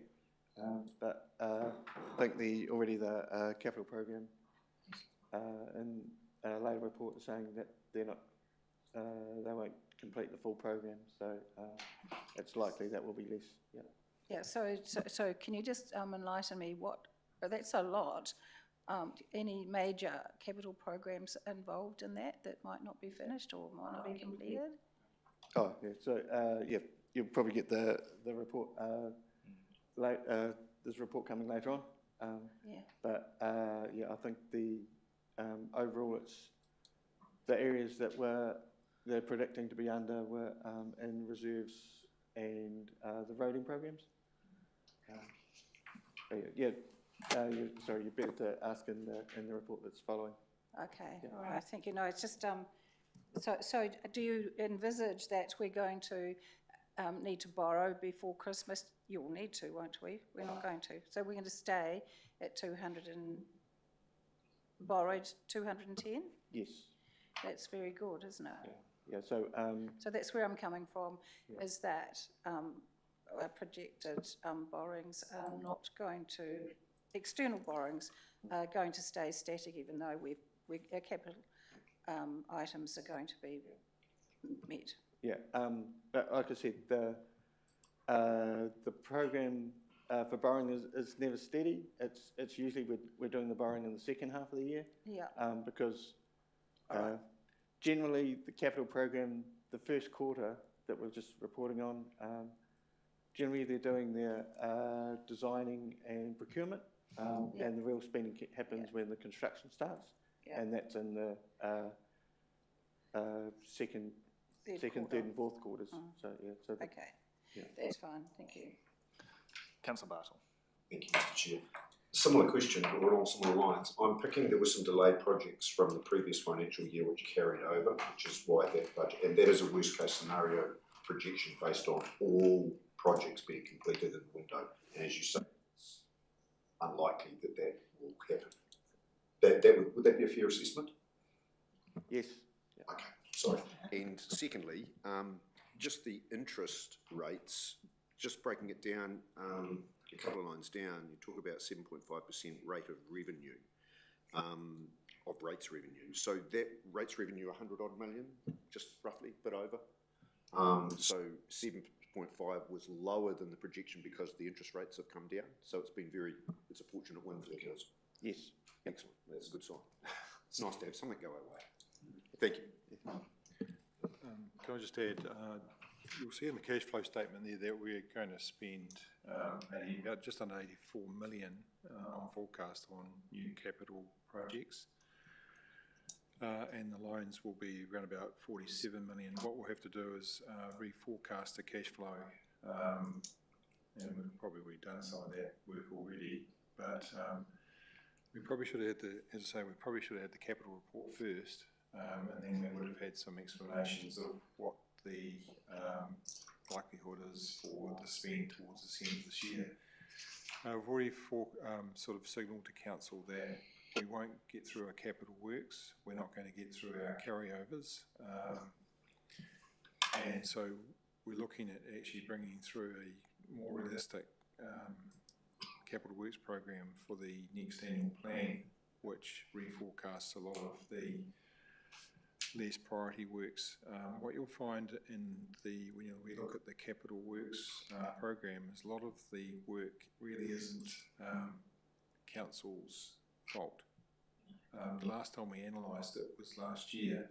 We found out there was about 5% which was within our control, and we'll probably find similar this time. There was also a rejigging of the program with the roading not being approved, so that's another reason why we haven't got the funding or the expenditure through our accounts. So there's a major reforecasting to be done, and we're doing that right now to present to council at the end of January. Councillor Fulton. Just a question to build my understanding about the capital works program, save roading, water. Are we saying that okay, we agree to spend for the coming years certain amount, certain projects. First quarter, you gave an example of design, and then we have sort of implementation. Whether it's roading or water, you could assume that that's the road. Most of the roading work would get done in the second and third quarters in the summer, for instance, summer and autumn. Then things start to get difficult in that fourth quarter anyway. So are we saying that things are actually concertinaed really largely into 6 months of the year in terms of actual build? I'm not saying it's a problem. I can see the reality of that, but so we've got a 6 month tight period we're building. And then we've also got the carryovers, as Councillor Bartle said, from the previous year. So we're concertining ourselves. Is that how it works? And is there any way of being? Could we leave that question to the Capital Works program? And I think you'll get a better reply from them. I'm straying into practicalities. I think what you're saying is correct. We have got I just didn't have that understanding that it's also tight. We've got ourselves into a bit of a vicious circle. If you look at the Capital Works program, in the last 5 years, we've never got anywhere near spending it. I think the last time was about 6 years ago when we spent about 92%. But there's been, the whole thing's been turned upside down with the roading not getting approved.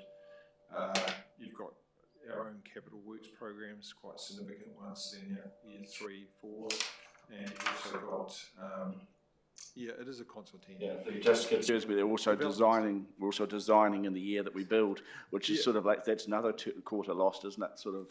I know the reasons. We design and build for the smaller projects, like the larger projects. You know, for example, the Rangiora Eastern Link. A large project like that, we're not going to be trying to design and build in the same year. So it's, yeah, when I say design and build, it's for the, I suppose what you would call the, yeah, standard type project. I think they would use a sort of, sort of like a project that's under $100,000 sort of thing. They'll be planning for that. When you're getting into the bigger projects, they're definitely planning that over, design 1 year, build the next. Thank you, Mr. Chair. I'll come back to capital works. I was just going to say, in the interest of the theme of this conversation, would there be interest in bringing forward the capital expenditure after this report? So I'll just ask for any more specific questions on the financial measures. There appear to be none. Do we have a mover for the recommendation? Councillor Ward, seconder. Councillor Bartle. Councillor Ward. Thank you, Paul, and your team, and Chris and Jeff. You do a great job for us, keeping us all in line, and it is what it is. The economic climate is very difficult at the moment, and development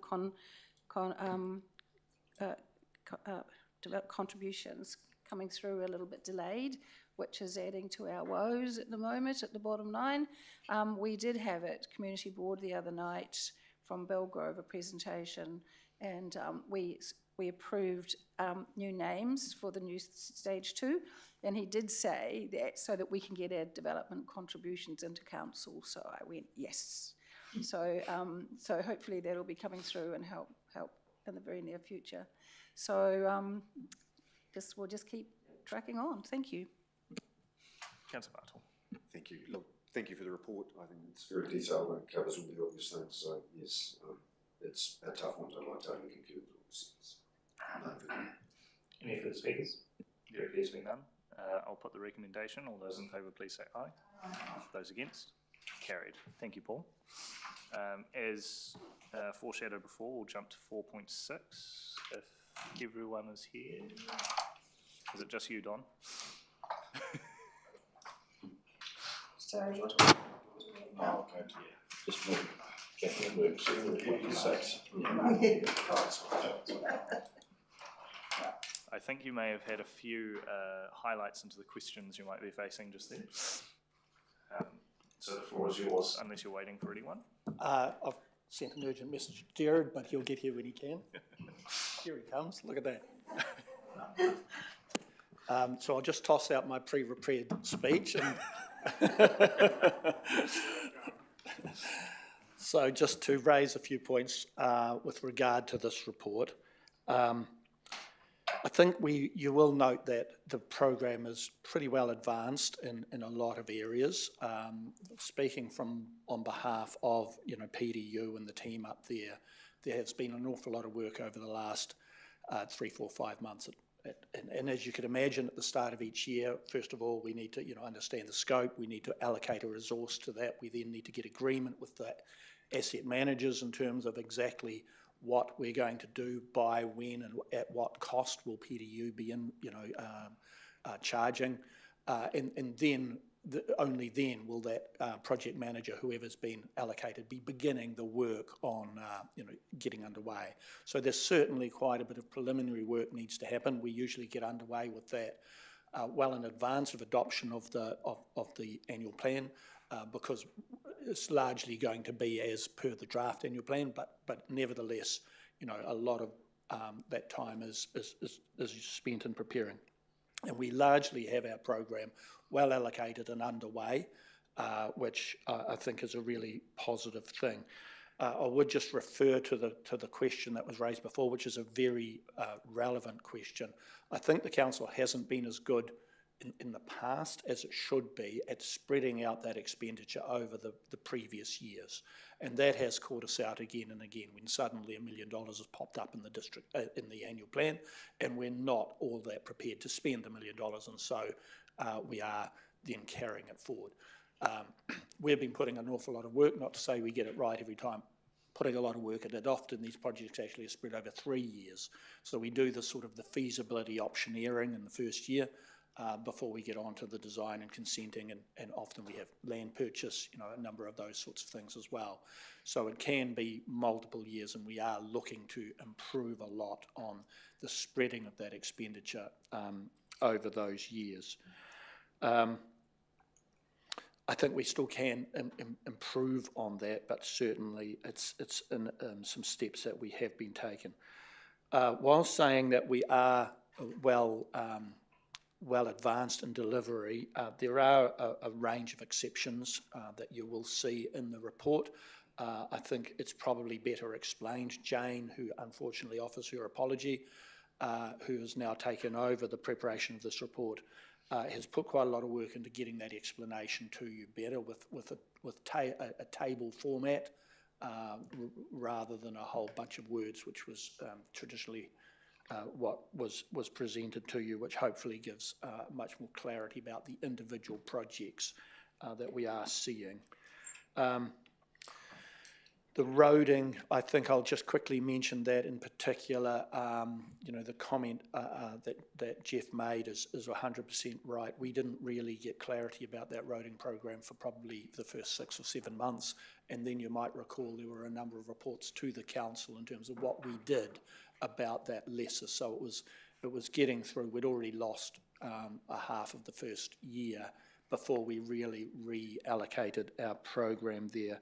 But it is also worth noting that roading is a little bit different than the others in that NZTA does generally work on a 3-year program rather than a 1-year program. So often you'll see roading treated more like there are ups and downs between each individual year. And just to use an example of one that I'm involved in, bridge components, we might well underspend bridge component repairs in the first year, knowing that we've really got 3 years to spend that money. So you'll often see quite significant shifts over that 3 years in terms of that expenditure that comes to you.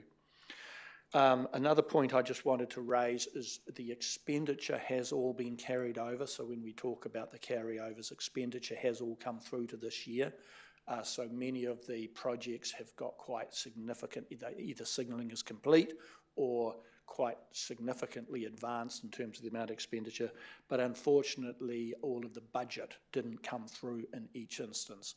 And so that has led to a slightly misleading set of numbers that are in front of you today. That'll be clarified before the next time. But where those budgets haven't come through, it looks, for instance, as if we are intending to spend 100 and something% of a particular budget. That's not the case. It'll just be the budget. We'll top it back up and we'll be back to a more expected level. Some commentary has also been made. We are very much encouraging the staff to, I won't say a pessimistic view, but certainly a realistic view about their ability to achieve. Often in September, you'll virtually see 100%, 100%, 100%. Everybody's predicting they're going to spend because it's so early in the year. This year, there has been a lot more scrutiny put on the realistic ability to do that, and that is why this September report is probably signalling a lower level than you might have normally seen in a September report. And a big part of our focus here is really reinforcing the no surprises so that we're not getting through being overly optimistic through to suddenly in the March report, we're signalling quite a low prediction. And then just to pick up on the points that have been raised,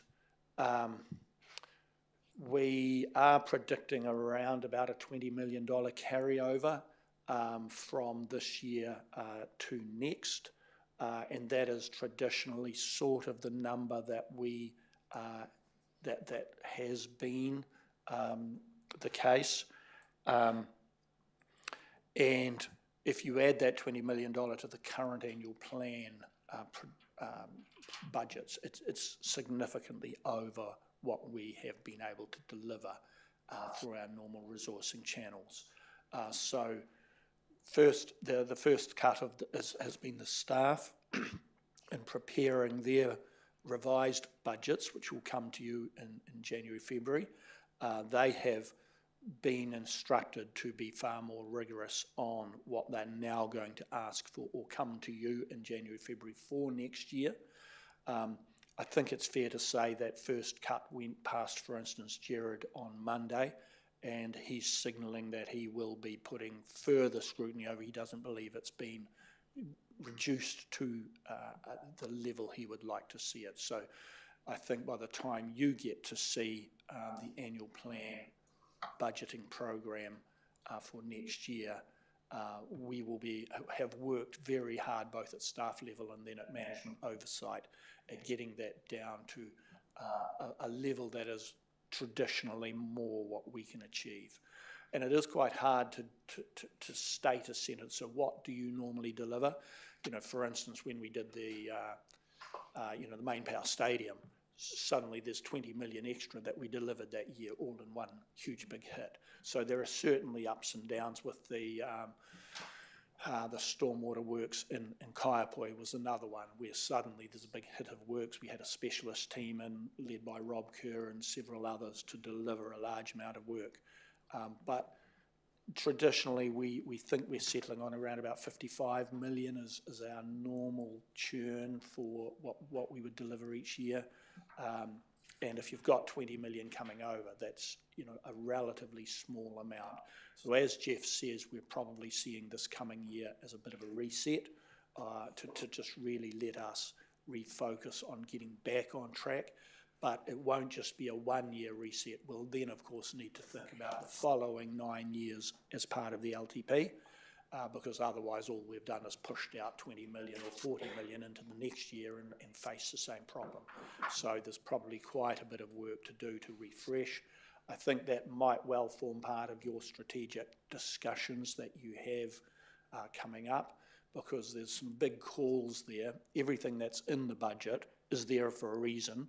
It's either been asked for or there's some very strong reason for it to be there. So there will be some big calls made as firstly you consider your annual plan budget, and then secondly as you think about where you want to go with your long-term plan and how we deliver that.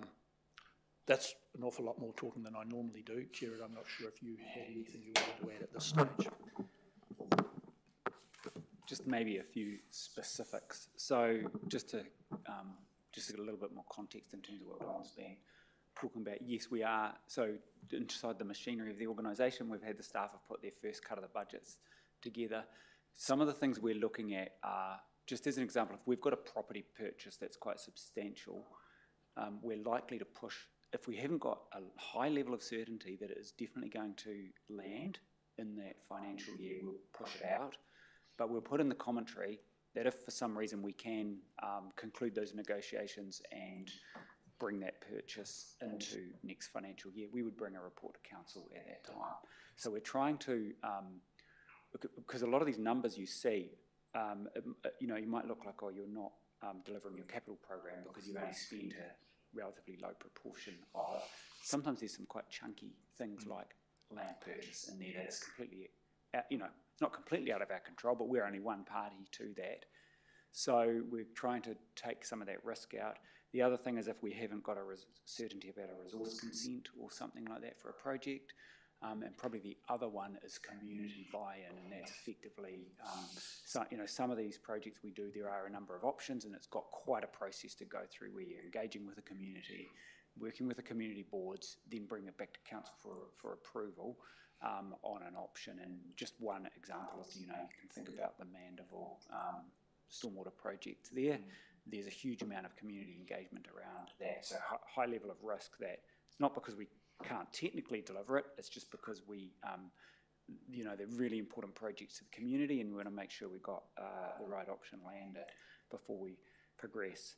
So I think Don's given you a good oversight of what's going on. I think if you just have a look at the summary table on the first page of the report, you can see water services are looking very good, and that's quite promising. We will of course be going under scrutiny of the Commerce Commission on our delivery of our capital program, so that's something we really want to put some effort into. And roading, the other one, it's just worth noting we work in that 3-year NZTA cycle, so that means it's a slow start in the first year, but also it means we do need to deliver it, because we don't want to leave that funding on the table. If we've got approved funding, we make sure we use it. And often with roading, that's we're set up in a way that we can actually achieve that too. So a lot of that's put into our road maintenance contract. So I think they are the key points that I wanted to make. Chris, did you have anything to add? In the recreation area, you'll note that we're only tracking at the moment to be just about 50% complete. That does include some of those high-value projects, like Pegasus Community Centre and like land purchase in Ravenswood, and also land purchase for our neighbourhood reserves throughout the district. So some of those are actually well progressed, but the timing of those is still potentially not going to align with the financial year because of ongoing negotiations. If we can get them through, then that 50% significantly increases, and that would be fantastic. We've been through the same process that Jared and his team have been through to look at all those projects and push out where we see that there's going to be delays or there's additional work that's required with the community to be able to bring them back to council and get approval. We've also had a restructure which some of you will be aware of within the community and recreation area, where Duncan is focusing specifically on capital delivery, both in terms of making sure that the program is accurate, but also getting the right resource either internally, externally through PDU, through the green space staff, and a little bit of delivery from his own team to make sure that we're actually doing a little bit more doing. So that's only been in place for a short period of time, and they're focusing primarily on Pegasus Community Centre at the moment and that programming work. So we should start to see the benefits out of having someone specifically focused on that, hopefully in the next couple of years. Thank you very much for that comprehensive overview. Councillor Fulton. Thank you. I might, Chair, I might pose this one to you first. It relates to the water services, but others as well. Do you think there's value in being perhaps more public and explicit and explaining to the public when we have carryover projects for good reason?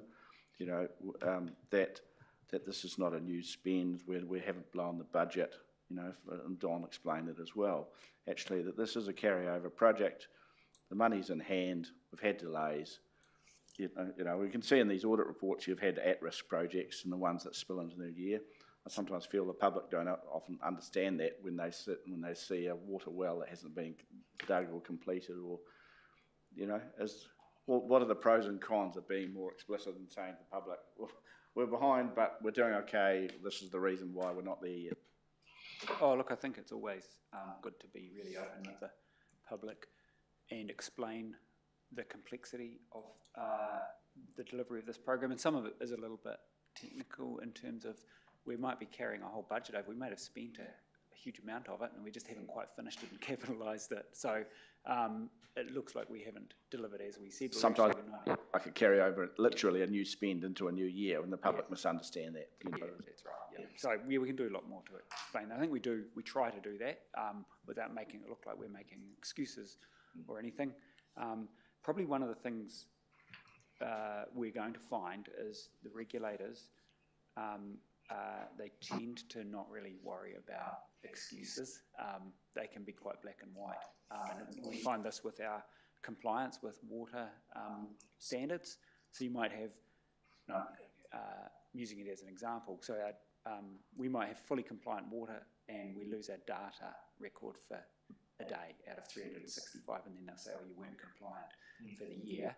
And in the extreme example, we actually got pinged for daylight savings. There was a missing hour of data because of daylight savings. We even explained that and they go, no, sorry, not compliant.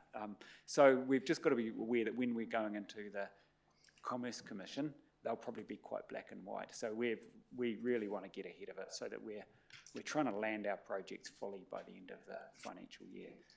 But yeah, we can be quite clear about that. And I don't know whether, because I was late, whether Don actually mentioned there's probably two key things that we're trying to make sure we leave space in our calendar for over the next year. Yeah, so there's the water service delivery plan. So implementing that is a huge undertaking for our water services team, but also the whole council. That touches on almost the entire council. And you'll hear this from us when we bring the annual plan to you. We want to make sure there's capacity in the organisation to deliver that water service delivery plan, structure our organisation and set us up so that we can do that. And the other one is our enterprise software solution that we're rolling out across the council with Datacom. Again, that's hugely intensive on staff time. So that those two projects are always in our mind when we're looking at setting up the annual plan capital budgets for next year. So, just a second, Mr. Chair, if I may. Just going back to my question, the other report, is there more scope to do more design, particularly with our larger projects, when whether it's Eastern Link or something, when it's got a 5 or 10 year horizon, ahead of the year of budgeting and delivery? You know, it sounds like there's an escalation of design, but is there room to do more when we know it's coming? We know I've agreed to it, it's just a matter of when. Yeah, definitely. So we really want to get into the pattern, and this is where we're really trying to push out some of the capital program just for a short period, so that when we go into the year, we're actually ready. We've got the design done. We're ready to go to tender on the 1st of July. Sometimes that actually means it's, you're staging that over 3 years. So year one, all your optioneering, getting your approvals, community approvals and that sort of thing. Then you get your design and have it sitting there ready to go. So that's where we want to be. We often are on a lot of our projects, and the Eastern Link Road's a good example of that, where the council had the foresight to bring that, provide the funding to let us get ahead of that, and we're continuing to push that ahead so that we're in a position to go. And it's some of these NZTA projects, we've actually in the past been able to set ourselves up really well. When we get to the year 3 of the cycle, we've got design for projects that are not funded, and then all of a sudden NZTA will go, okay, we do have some funding, anyone got anything ready to go? And we go, yes, here's a project. So yeah, we're getting much better at doing that, and we're always, it's obviously the best way to do it. Deputy Mayor Reid. Thank you. Probably a question for Chris. On paragraph 8.3.3, there is a table of projects identified as being at risk. Listed there as a land purchase, Ravenswood Community Centre. I just wondered if that was a wee bit optimistic. I wasn't aware we'd agreed on a community centre at Ravenswood. I thought we'd agreed on a community facility or facilities. And I just wondered whether that might give rise to certain expectations in the community. We actually agreed on a community centre, and there was money quoted in outer years of the budget. That was for a community centre, 850 square metres in size, so larger than the one which was in Pegasus. We did feasibility studies, which we came to council as part of a long-term plan, which identified a community facility in both locations, one in Pegasus and one in Ravenswood. That money was subsequently pushed out into either the latter part of the long-term plan or potentially year 11. You are right, the whole entire piece of land that we're looking to hopefully purchase would cater for community centre space, but also a recreation facility of some type. And that came off the back of the aquatic strategy. However, the aquatic strategy said we would need more water space, and the numbers of people would suggest that would be in the east of the district, but the actual way in which you would provide that is, there's lots of different ways. You could extend Dudley, you could do various different things, not necessarily build it in the east of the district and have another facility to have to maintain and manage. It could be a different model, but purchasing the land was something that we needed to do to give us the option to be able to do all those things in the future. So what do you think we could call that? Well, I could just say the words community centre rather than just say land purchase Ravenswood. Right. Ravenswood's probably not the right word either. I could just put I could put recreation land purchase. It is, yeah. We can change the wording on that. Yeah. Thank you. And Councillor Doody.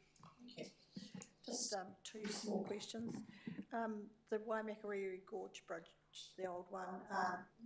What is causing Selwyn District Council's delay in future proofing it?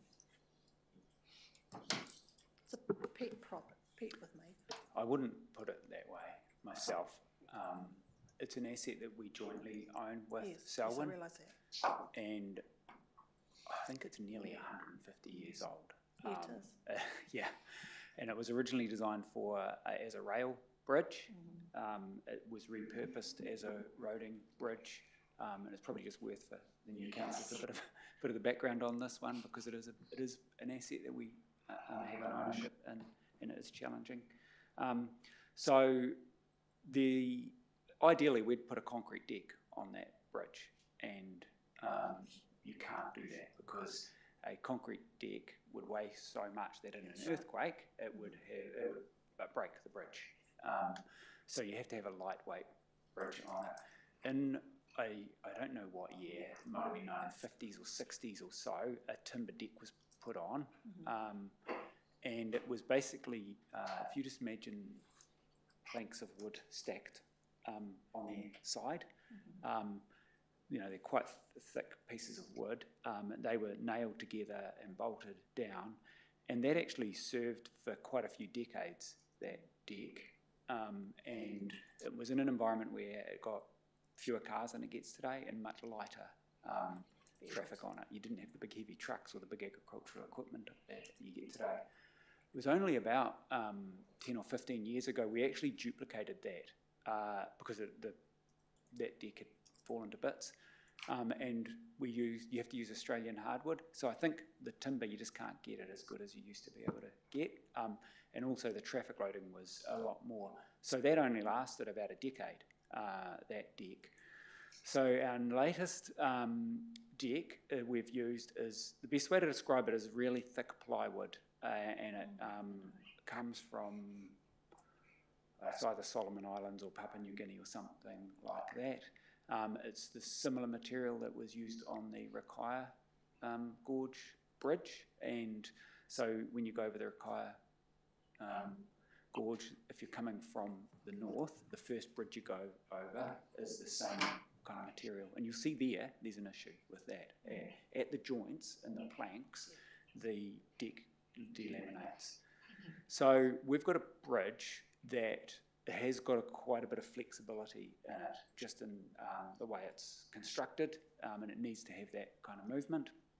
So we're putting down a flexible, as lighter weight product as we can, and so every time a vehicle goes over it, it's moving. So the deck moves, and also the structure that's holding the deck moves. So it's a really challenging environment to get a deck in and keep it maintained.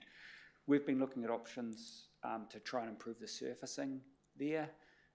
It certainly still is a work in progress. We're still in the deck upgrade. We're still in negotiations with the contractor who installed that around some of the maintenance issues there, and we believe we're getting the best experts we can. But it is a unique bridge and it's got some challenges there. So. I'm certainly not pointing the finger at Selwyn at all. It's a challenging structure that we both own, and I think we're managing it the best we can. We're getting the best advice that we can, and we'll going out into the future. It is still, it is going to be a challenge to keep that. Any of you, I challenge you to go up there and just spend half an hour. Look at the number of trucks that go over, and look at the number that got that big H on them. It's quite eye-opening. It does take a lot of traffic. We'll keep you briefed on that. It still is a work in progress, and it'd be lovely to put a whole new bridge up there, but it'll be very expensive, and but it is a critical road link. It really is. Yes. Yeah, and probably with it being moving, the way it moves, and that's what saved it from falling apart with earthquakes and such like that as well. I mean, it did used to carry heavy trains over it. Yeah, if you were going to build a road bridge there, you wouldn't build it with that construction today. But it's actually a really good asset, and it's just unfortunate. It's not very pleasant to travel over it, and it does draw a lot of attention. Yeah. The other question was about Cenotaph Corner. You've got high level uncertainty there, so it's going to stay like it is, obviously.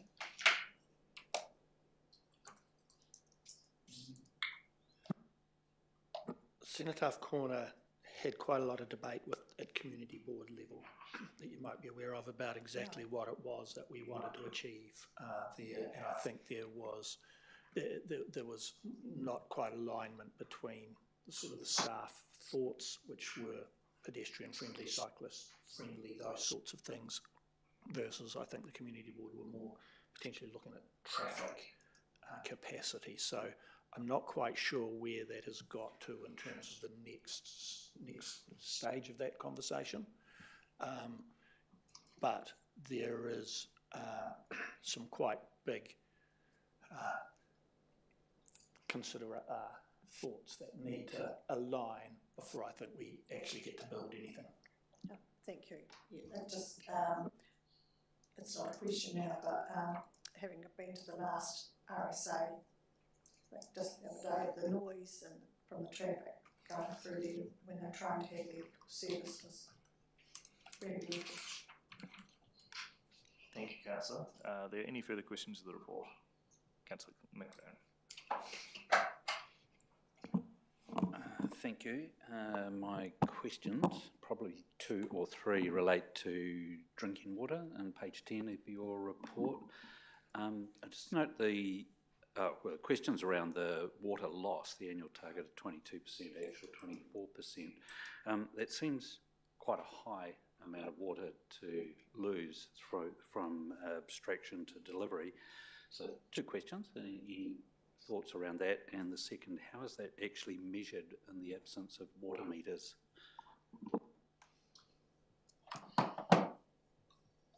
Yeah, it does appear to be quite high when you look at it just on at face value. The measurement method is quite prescribed, and it actually doesn't necessarily suit our kind of network.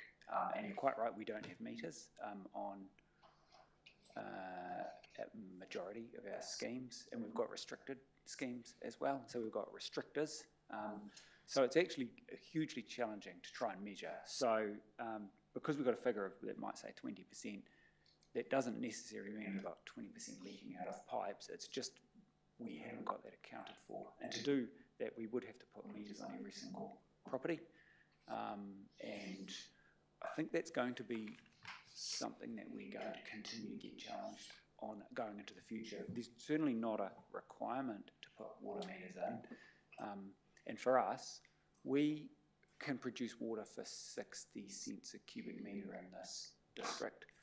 And we've carried out assessments over the years to see what's the economics of using water meters, and they definitely don't stack up. So if even if you are losing 20% of your water, if that was the case, and water metering would get rid of that, the cost of using meters and then going out and reading them would exceed any benefits that we might get. And the other thing is, it's really from a financial point of view, we actually, I believe we are either the lowest or one of the lowest 3 districts in the country at cost of delivering water to our customers. So we're in a really good position from that point of view. So I think if you look at a figure like that in isolation, without taking the broader context, it's it can be perceived to be that we're wasting it, but actually we're delivering it at low cost.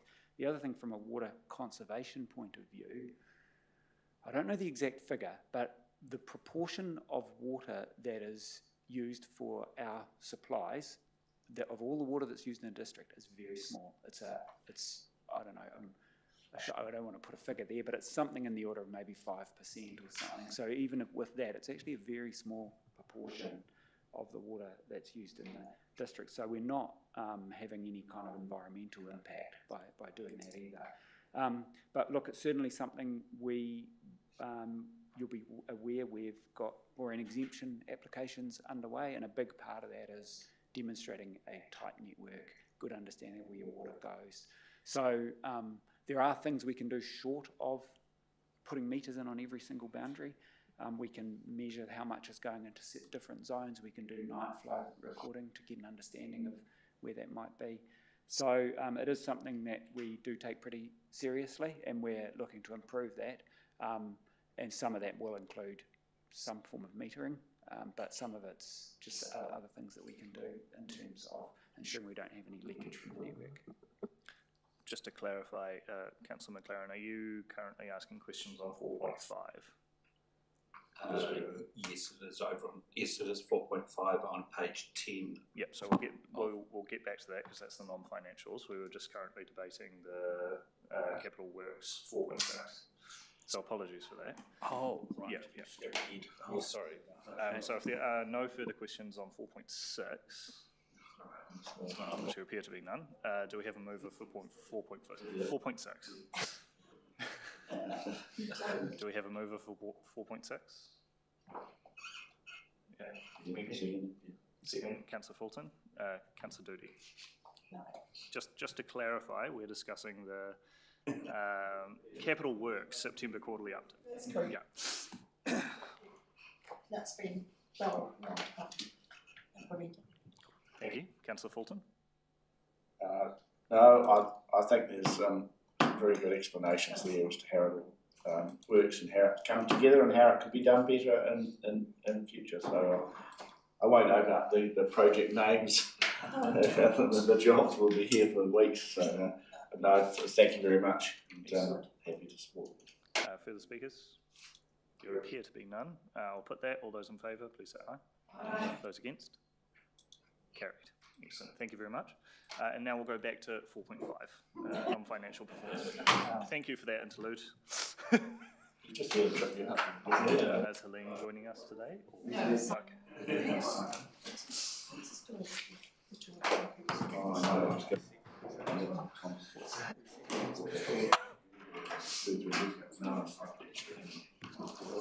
Good morning, Helene.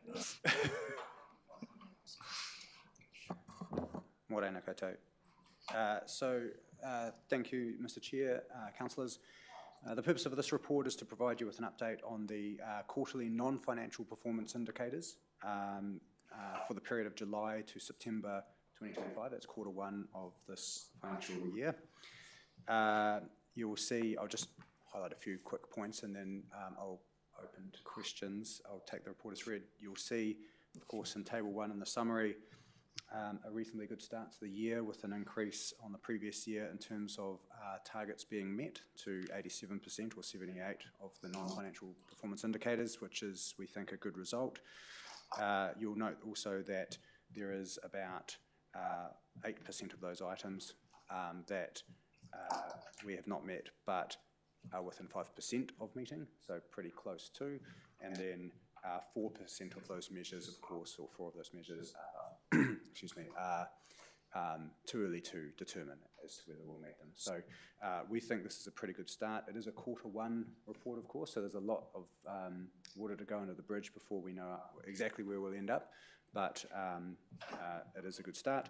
And just in the table in 4.1, you'll note we've provided some brief explanation in a summary form. The report is, of course, attached, but as to some of the key items that have not yet or have not been achieved, and the reason for those.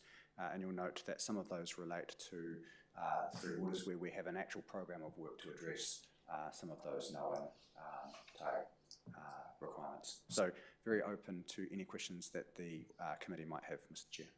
Thanks for that, Simon. Potentially, if you don't mind waiting, Councillor Fulton, I believe I interrupted Councillor McLaren's line of questioning. Councillor McLaren, did you have further questions on water? Actually, yes, I do.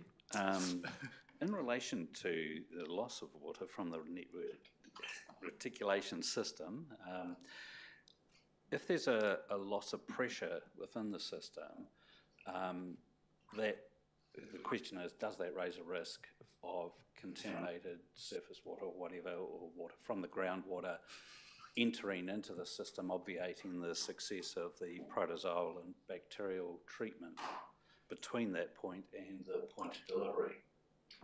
I'll definitely hand over to my engineering colleague for that question. Yes, so there is a risk. So if you lose pressure in a water reticulation system, that does increase your risk of getting any groundwater entering or potentially even negative pressures. So we have, we work really hard to not lose pressure. And that is one of the benefits of having chlorine in the residual in the reticulation. It does actually provide some level of protection against that. So even, say we get a water main failure and there's, you know, even the one on High Street we had about a year ago, we're very careful when we do the shutdown. We don't just immediately just go and turn everything off quickly. We do it in a way that we're controlling that. So yeah, maintaining the pressure is important, and trying to maintain that at a consistent level does help with the integrity of the water and reduce the risk of contamination. Thank you. Any further questions? Councillor Fulton. Thank you, Mr. Chair. Just wanted to pick up on the pensioner housing occupancy. Raised this in Oxford Hoka Community Board. I understand that the CEO was there and raised some comments about we've had some difficulty with our refurb program to some extent, making sure that they're fully occupied. In Oxford, as I raised the community board, as this is a question where we've got a couple that are units that haven't been occupied for some time, and yet we've got a waiting list, you know, some length in that community.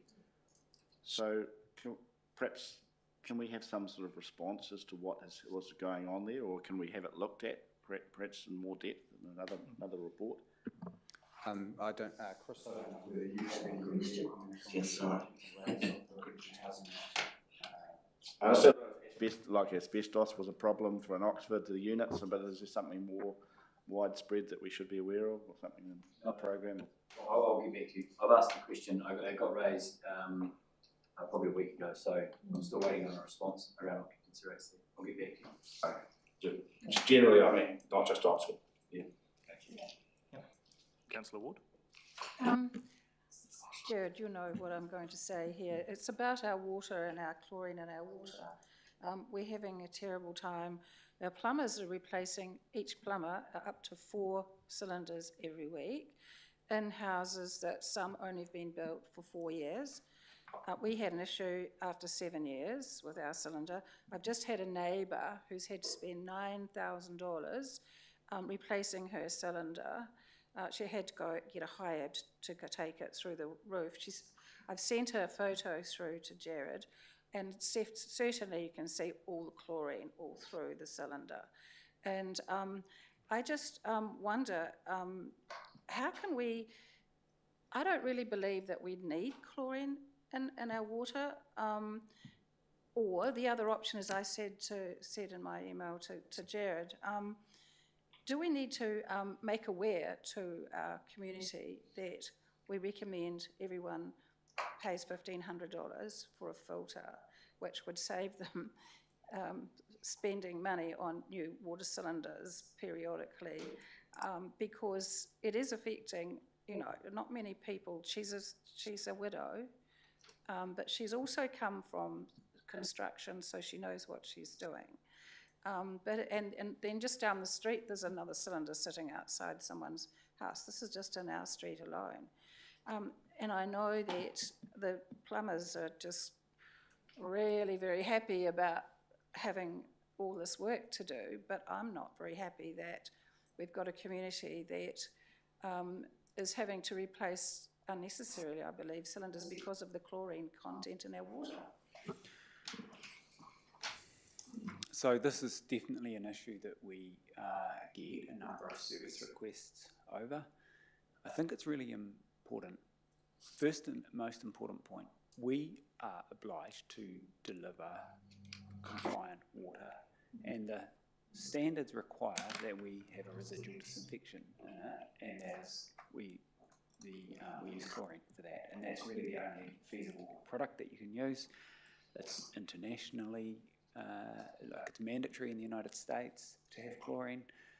There are very few countries where there's non-chlorinated water delivered, some European countries.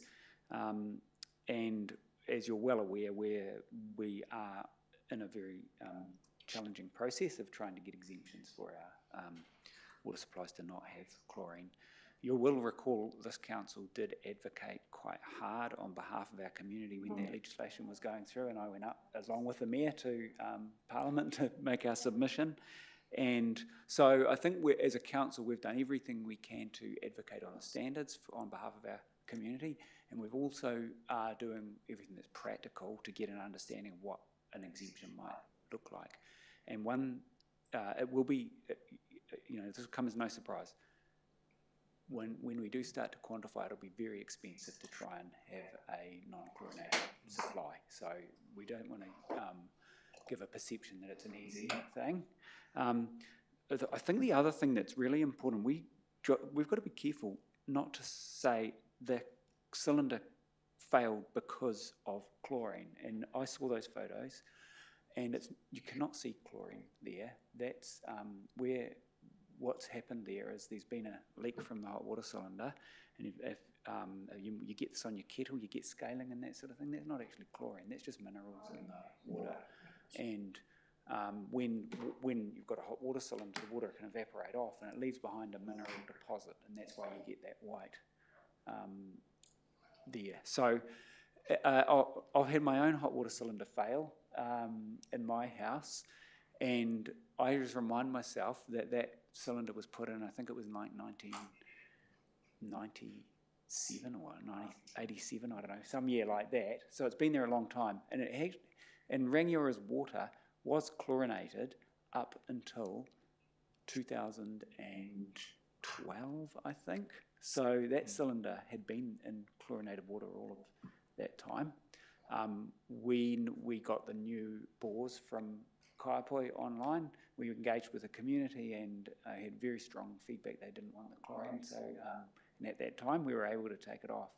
So since the legislation's changed and we've got the new water standards, we're obliged to chlorinate, and so that we do that.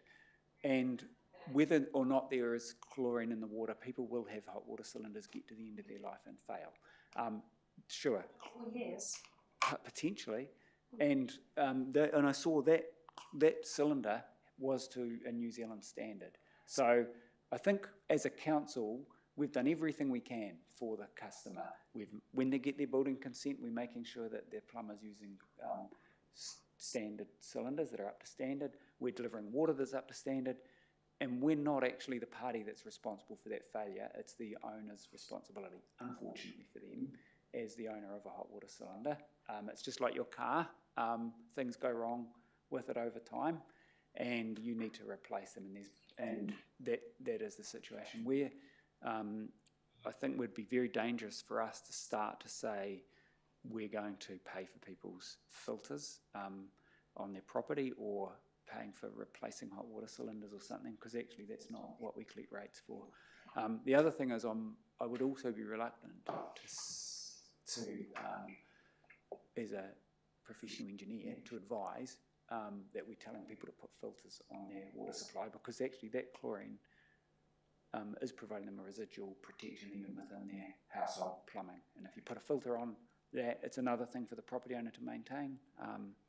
And they might still find that their water cylinder fails in the future anyway. So look, it's a complex issue, and we're going to give that customer a response, and you're quite right, there are a number of them happening, and I'll just accept that plumber's, if he's saying he's doing 4 a week, then I accept that that's what it is. But we do have a big population in the district, and you would expect you'll get a turnover of cylinders in that time. It just seems to have been accelerated greatly since we brought chlorine in the water.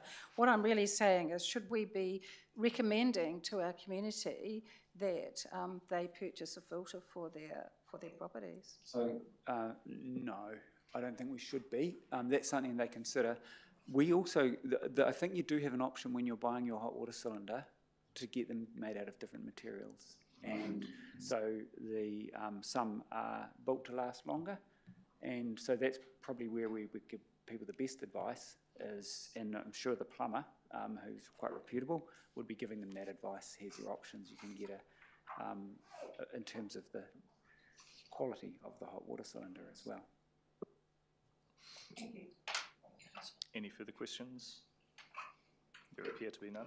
Do we have someone that's happy to move 4.5? Councillor McLaren, seconded to Councillor Fulton. Councillor McLaren. Thank you. I'm just going to pick up on that chlorination point just a little bit on residual disinfection. First of all, really good report that we've finally got to. And I know that it's a polarising issue and I won't dwell on it for too long, but I understand that the residual disinfection rules relate mostly to what happens beyond the point of delivery. As your report clearly states, that the council supplied water, of which 85% of New Zealanders get their drinking water from councils, is good to the point of delivery. It's what happens beyond the boundary into the houses that the council has no control over. And these houses are 100 years old, 50 years old, 30 years old. No one goes and replaces their drinking water pipes as part of their renovations or not. So it can be in any condition, and that's where the residual disinfection in the form of chlorine, being at the moment the only really viable option, provides that level of protection for the occupants of the houses. So I definitely don't think we should be recommending that they put in a device at the point of delivery, which is where I see most are, to remove that protection for homeowners and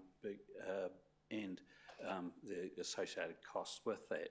I do note that the problem with chlorine mainly is actually around the smell and taste. I understand that's what most of the complaints are actually about, and that can, please correct me if I'm wrong, that if you were to put a jug of tap water that is chlorinated in the fridge, that smell and taste dissipates over a relatively short period of time. And that if you do smell and taste it, there's probably too much in there. It's actually only a very small amount of chlorine that needs to be added to quite a large volume of water to achieve that standards required. But that's all I want to just comment on. Thank you. And otherwise, a really good report. Thank you. Councillor Fulton. Happy to support, and it's great to have a water expert in our ranks. It really is. So, I'll be drawing on your expertise a lot. Councillor McLaren, thank you. Happy to support. Noting the time, are there any further speakers? No? All right, I'll put that. All those in favour, please say aye. Aye. And those against? Carried. Thank you very much for your report. Yeah. You're not allowed to go to the bathroom, you know, see what will happen. When you get to my age. You have the floor. Still a cup. Colleagues, please, sensibilities. Thank you, Mr. Chairperson. This is just the normal report to the committee on the number of official information requests received. Under the period under review, we received 111 and we responded to 94. It took staff approximately 144 hours to respond to these OIAs. I'm happy to answer any questions if I can. Any questions of the report? Councillor McLaren. Thank you, Tia. I wonder if some of these requests were perhaps not so much of official information, but just general requests for advice, or have they been filtered out, especially on the table there on page 218 of the pack? Through you, Mr. Chairperson, all the requests that we deal with as OIAs was received under, how can I put it? They were received as OIA requests. If it's just for advice or it's just a service request, we will refer that to the department and then just deal with these that actually insisted that it be dealt under Lagoema. Thank you. Any further Councillor Fulton? Just as a point of interest, just with the reference for heightened political interest, leading up to elections, Was there a reasonable number of those that actually came from elected members themselves for information purposes? I mean, I'm not politicising the reasons behind that, but it's just, Yes. there must have been quite a proportion. Yes, a lot of candidates requested information prior to the election. Can you give us any insight on how many that might be? Because that is a tax, I mean, it's a legitimate tax on the system, but it's a big thing, isn't it? I can forward that to the committee. Be good to know. How many? It's not just the OAAs, it's the telephone calls and emails that you get that you can just answer just off the top of your head. It elevates and it's just normally expected, and we advise some of the staff and there's processes around that as well. And in some cases with a good number of it, because sometimes it's reiteration of stuff that is in the public domain, isn't it? It's a matter of having to be forwarded again to the requester, isn't it? Yes, we generally try and put it on the website if there's a question asked, and it's worth sharing, and that goes through our Deputy Elections Officer. We're pretty careful around election time that the staff don't provide any questions that provide advantage or anyway, so we try and do that to make sure that it's a fair background. Thank you. Just a quick question from me. I note that we were up on this time last year, but did we compare it to the previous election in terms of requests? We did not, but I can do that and I can forward that to the committee as well. Thank you very much. Any further questions to the report? There appear to be none. Do we have a mover for the recommendations? Councillor Doody, seconder. Councillor McLaren. Councillor Doody. Yeah, thank you very much for the report. It's very good. Thank you. Councillor McLaren. Yes, same, and look, I understand that there's a significant amount of time in responding to these requests, and they appear to be very well responded to, so thank you. Thank you. All those in favour, please say aye. Aye. Those against? Carried. Thank you very much. Right. So that's all the reports out of the way. Portfolio updates. We'll start off with audit risk and annual/long-term plans. Councillor Ward. Thank you, Mr. Chairman. The Council Annual Report Audit adopted the annual report on the 7th of October 2025. The annual report received an unmodified audit opinion from Audit New Zealand.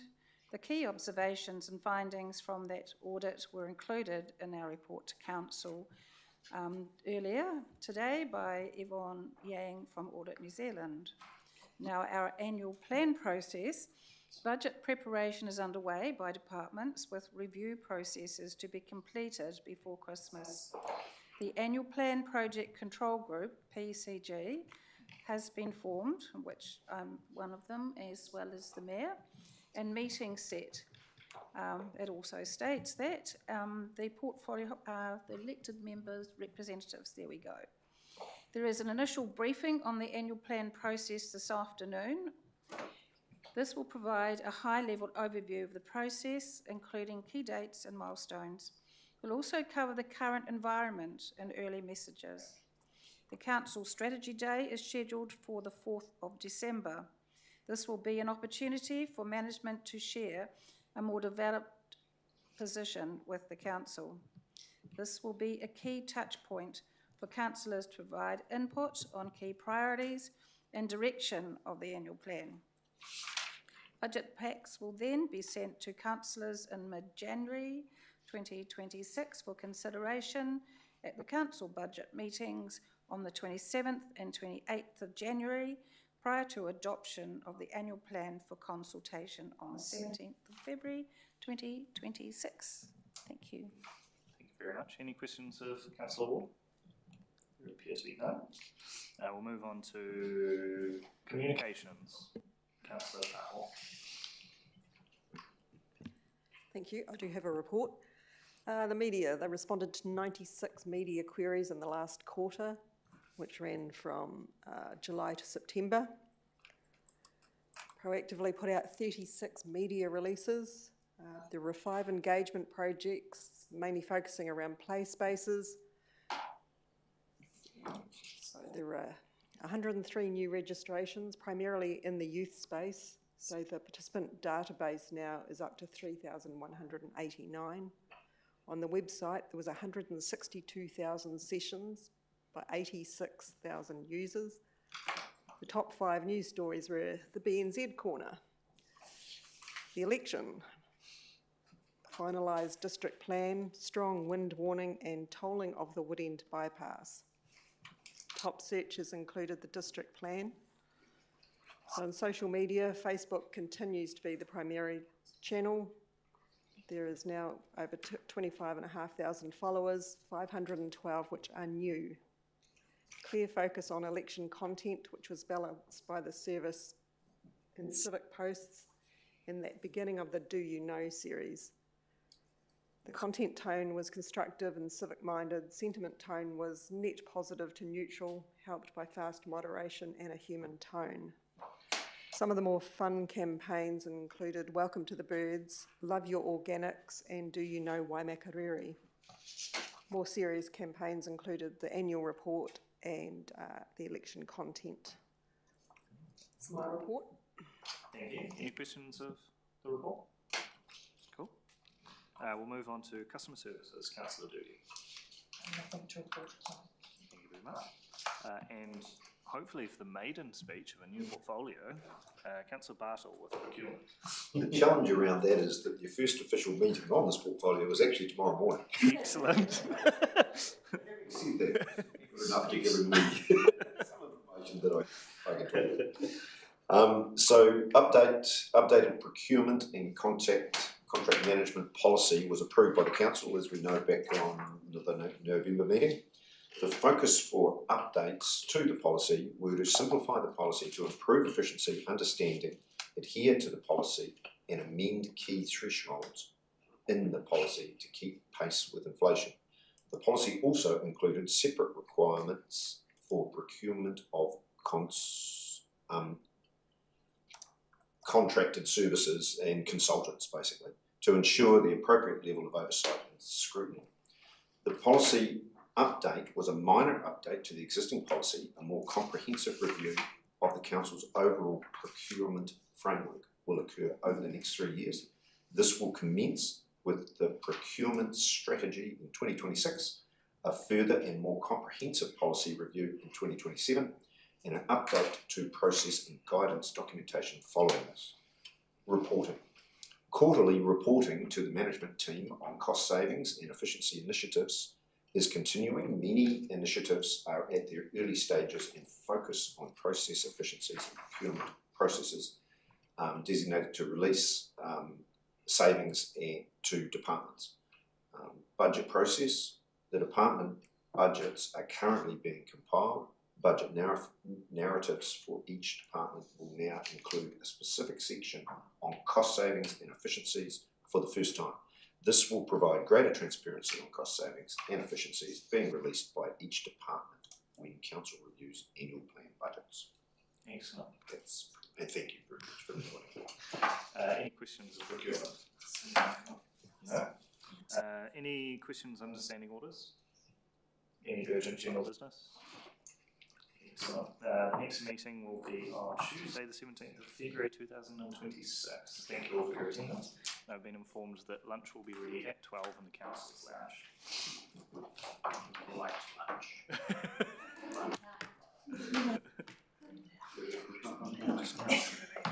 Thank you, Mr. Chair. Well done. We get there in the end.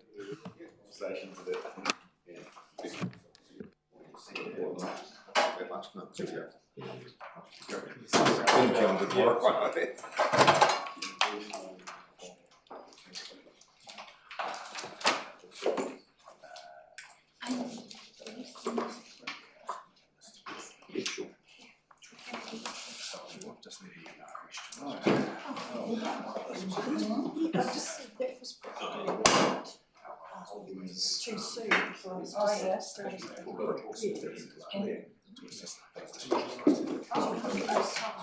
We had a meeting with us last week, so when you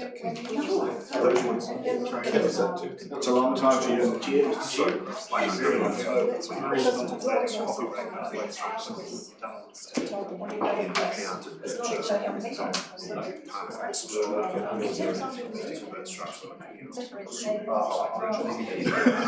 It's